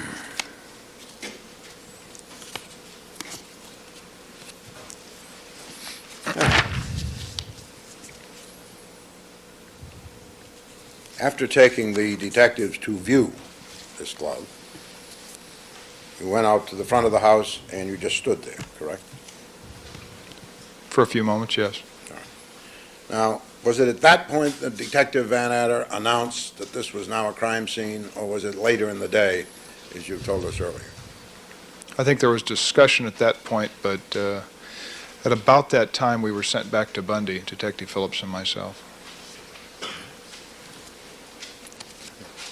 Well, did Van Adder say, we are going to have to handle this like a crime scene within minutes of seeing the glove that you had pointed out?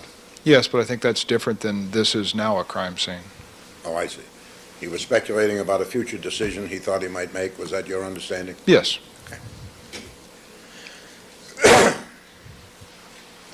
What was your condition after you had taken the detectives back to view the glove and when you were standing in front of the building? Was anything unusual going on with respect to you?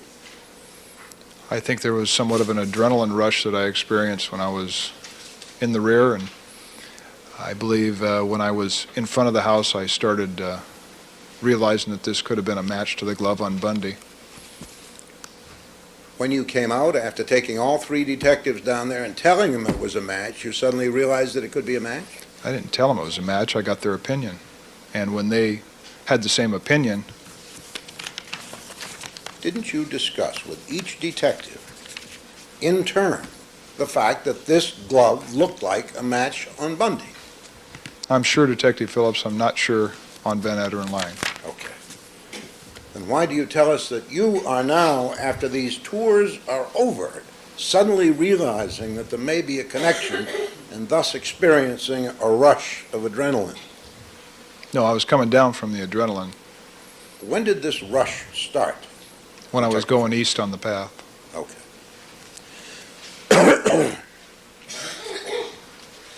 line 7 of 24, see if you recall this question and this answer. If you follow me, please. Do you know approximately what time that was when you heard that discussion, referring to the crime scene? Answer, no. After that, I came out front. To be honest with you, I was a little taken back by what had transpired. We didn't enter with any intention of finding anything there, and I just kind of stood out there, and I was really kind of collecting my thoughts. When I found the glove back there on this pathway, I have to admit to you that the adrenaline started pumping, because I really didn't know what was going on. And no matter if I found a victim or a suspect, I still had some type of very serious situation at that time, and I think I was coming down from that a little bit. Question, when you say, quote, the adrenaline, answer, unquote, you mean from seeing the crime scene? Answer, no. Question, from seeing the glove? Answer, when I found the glove and actually realized this glove was very close in description and color to the glove at the crime scene, my heart started pounding and I realized what I had probably found. When that gets going and you never get a chance to run it off or get rid of it, you get kind of a downtime. And I think I was collecting my, not composure, but my thoughts a little bit out front. Question. So while you were collecting your thoughts and relaxing after your discovery, you heard a discussion going on inside the house. Answer, yes. I walked into the front of the residence, and in the kitchen, Detective Lang and Van Adder were discussing what had been found. I believe Detective Phillips was in there also. And they were discussing, quote, we really have got another crime scene here, unquote, and a search warrant was brought up. Quote, we have to get a search warrant, unquote. Detective Van Adder said that, and I don't know exactly what time that was. Have I read your rather lengthy answer correctly? Yes, sir. Okay. Now, you said, when I found the glove and actually realized this glove was very close in description and color to the glove of the crime scene, can you tell us when that point was, within this period? I testified before several times that when I saw the glove, it looked very similar to the glove on Bundy. The connection was immediate in your mind. Yes. Is that correct? That connection that it looked very similar, yes. Okay. Now,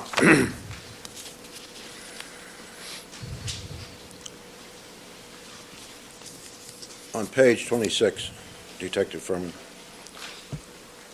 line 16, a question right. Now, with respect to the excitement you felt in encountering the glove, you realized immediately this may have broken the case. Answer, I don't think it was excitement. I was caught on a 2-foot path in a poorly lit with a little tiny flashlight by myself with no vest, and I must admit that I think the only reason that I proceeded is I felt more that I might have a victim than a suspect. I don't know why I thought that. Like I said, I did not believe the circumstances would unfold as they did when I led these detectives up to Rockingham. I continued, probably hoping that I could find some answer for this glove or somebody that had been injured or something, but it was more alert than excitement. Did you give that answer? Yes, I did. All right. So you described that you were caught on a tiny 2-foot path, all alone, with a little tiny flashlight and no vest, by which you meant a bulletproof vest, correct? Yes, sir. Would you explain to this court how it was that you were caught there? I'm sure I don't understand what You don't understand the question. No, sir. I'm using your words. I was caught on a 2-foot path in a poorly lit with a little tiny flashlight by myself with no vest, and I must admit the only reason I proceeded is I felt more that I might have had a victim than a suspect. Now, were you caught or could you have left immediately the way you came in? I was committed to that point Committed how? because I was there. You had nobody with you? I was committed by my presence. You didn't have anyone with you, did you? No. You weren't wearing a vest, you've said. Yes. Your flashlight was rather inadequate for the task, right? It was not the best it could be, no.